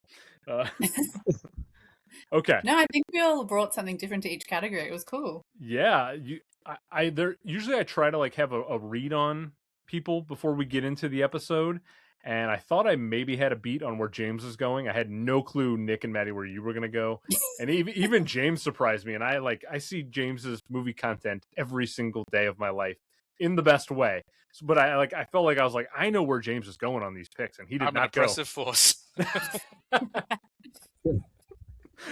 People feel that same way about me, so don't worry, James. Okay, before we wrap things up on this episode, though, I do want to remind everybody, I'm going to take time to answer all your 1987 listener questions, of which there are plentiful amounts of them on a special mailbag episode. That's going to go up a week after this goes up. I want to thank everybody that submits those. They're weird, they're crazy, they're all over the place. Always appreciate it. That's going to do it for the episode, though, but again, this is only the beginning. Now's the part where it's up to you, the fans, to decide what goes into the Almanac as the winners. So I'm going to be putting up social media polls across 5 platforms for you to vote on. We need those votes to be cast. The more places you follow the page, the more spots you can vote on the things you love. Before we sign off, though, I want to thank the 3 of you for being here, and I want to give you a little bit of time to talk about what's coming up in the spring, in the rest of 2026 for I Was a Teenage Film Snob. James, I know you had already mentioned it earlier. Your wife had a baby at the end of last year, so you've taken a little bit of time to kind of let things settle, but I imagine you 3 are like itching to get back into the podcast space. What's on the way for the 3 of you? I think we are itching because 2 weeks after he was born, I messaged them. I was like, "Do you guys want to do a Christmas episode?" I was like, "Should we just get together?" Like, I think we got this raising kids thing down pat. I can free up for about an hour. Yeah, we're back in March, so the show hasn't gone away. We've taken a break, but the show's still there. Every week there's a short episode with me just ranking the films of directors I like. But when we get back to March, we'll do our favorites of 2025. Probably we'll finally compile our lists and talk about that. It's going to move to a fortnightly show, so we probably won't have as many guests on this year, just while I navigate the waters of being a dad again, and Maddie's obviously got commitments in her job as well. Nick's pretty much says yes to anything because he's a lovely guy and is so generous with his time. We're starting some YouTube content, so there's a couple of videos up there. One just went up this morning. We're dabbling with video a little bit. I'm kind of taking the lead there. And in terms of what we're going to do this year, we don't really know. We kind of just pick a topic a couple of weeks out, like what should we do next? We tend to recommend a movie to each other and then go and watch it and dissect it. Like Nick recommended all the Mission Impossible films, so we're like, yeah, let's do that. And we're going to be hitting the premiere circuit again. We're very lucky. We're very fortunate that people let us go see their movies for free. So I think March, the first one, hopefully we'll be able to go to see is The Bride, and so we'll start doing the rounds there again, and we've got a few lined up if we're lucky. But there's always stuff coming out. It's just us. And we'll keep drafting. Keep drafting. Yeah, we do love a draft. We've fallen into the trap of drafting films and probably more games as well. We really got into the game spirit towards the end of last year, and we had a lot of fun with that. Game. Yeah. Our date night game. Whenever we get a chance to be at each other's throats and like get competitive is when we're operating at our best, I think. But yeah, do you guys have stuff you've planned for the show that you want to do this year? We haven't talked about it yet, but do you want to shout it out here? This is what we're going to do. Oh, Nick. What are we going to do this year, Nick? What should we winning personality and crush both of you in whatever we do. Yeah, and I'm just here to take you both down a peg and swear a bit. That's it. And talk about hotties of the week. And Maddie will inadvertently direct us into a direction we're not planning on going. And maybe finally we'll get an ad for Andrew. We promised an ad. Actually, you know what? I did write up an ad. Let's do it now. You know, let's just get the ad out of the way now. I did write something up just in case. So we'll just do one take, and this will be our ad for the podcast. Hello, America. Do you like podcasts? No? Well, you should. This year, the Golden Globes added podcast as one of their categories. Not so smart now, are you? I'm Amy Holler, and I won the first ever award for Best Podcast for my show, Good Hangs. Now that I've won an award for that show, I'm turning my attention to my other soon-to-be-nominated podcast, I Was a Teenage Film Snob. You were wrong about the Golden Globes. Don't be wrong about I Was a Teenage Film Snob. And I know what you're thinking. If I really am Amy Poehler, then why don't I sound like her? Well, I'll ask the damn questions, thank you. I Was a Teenage Film Snob. It's probably better than Good Hang with Amy Poehler. There you go. There's your ad. We can do that one. That's amazing. Oh my God. That's going up on all the content for like a month straight. I love that, James. Didn't tell you where to find the podcast or what it's about, but there we go. Well, I really appreciate the 3 of you doing this and helping me check off another continent on the global conquering that is the Revisionist Almanac. If I ever decide to like plant my flag in Australia, I'll make sure I have all 3 of you on the side with me. Do it. I keep telling Andrew to move to Australia. I said, I don't care if you've got 2 kids and a wife who are happy where they are. Uproot your lives. It's not getting better in America, so come to Australia where it's kind of okay. And we have all the good international snacks. He loves a Tim Tam, guys, so we can lure him. I do love a Tim Tam. Your country has won me over with your chocolates for sure. We've always Did I just start an international conflict by saying it's not getting better in America? Let's do what Americans do best. Let's redact that. Cut that. Yeah. Alrighty. Political. Let's burn it to the ground. Okay. Oh man. Okay, look out for the upcoming 3rd episode of this season, which is going to be coming up in March. So I'm going to be joined by 1 returning guest and 1 first-time guest for the show. So we'll welcome back Clarissa Beckstead from the I've Seen That One podcast. And I'm going to introduce you all to Salea Blancaflor. And the 3 of us are going to cover a recent year, actually the most recent year I've covered on the show so far, and that's going to be 2017. So we're going to be talking about movies like Call Me By Your Name, Dunkirk, Get Out, Lady Bird, Phantom Thread, and many, many more. But that was the year where Guillermo del Toro's The Shape of Water claimed the best picture at the Oscars. Again, for everybody out there, you can find me Instagram, Blue Sky, Twitter, Letterboxd, Threads, TikTok, Rev Almanac's the handle. I'm everywhere. There's going to be timestamps on this episode, so you can go back and check something out if you need to kind of hone in where you're going to give your votes to. And I'm going to make sure to have everything that the 3 of these wonderful people are doing in the show notes. So definitely check out, support, follow, share everything that's happening with I Was a Teenage Film Snob. James, Maddie, Nick, you are all wonderful, delightful people. I am so fortunate to have had the chance to talk to you tonight. This was a blast. I loved it. A complete pleasure. That's going to do it for now. I'm Andrew, and you killed my father. Prepare to die.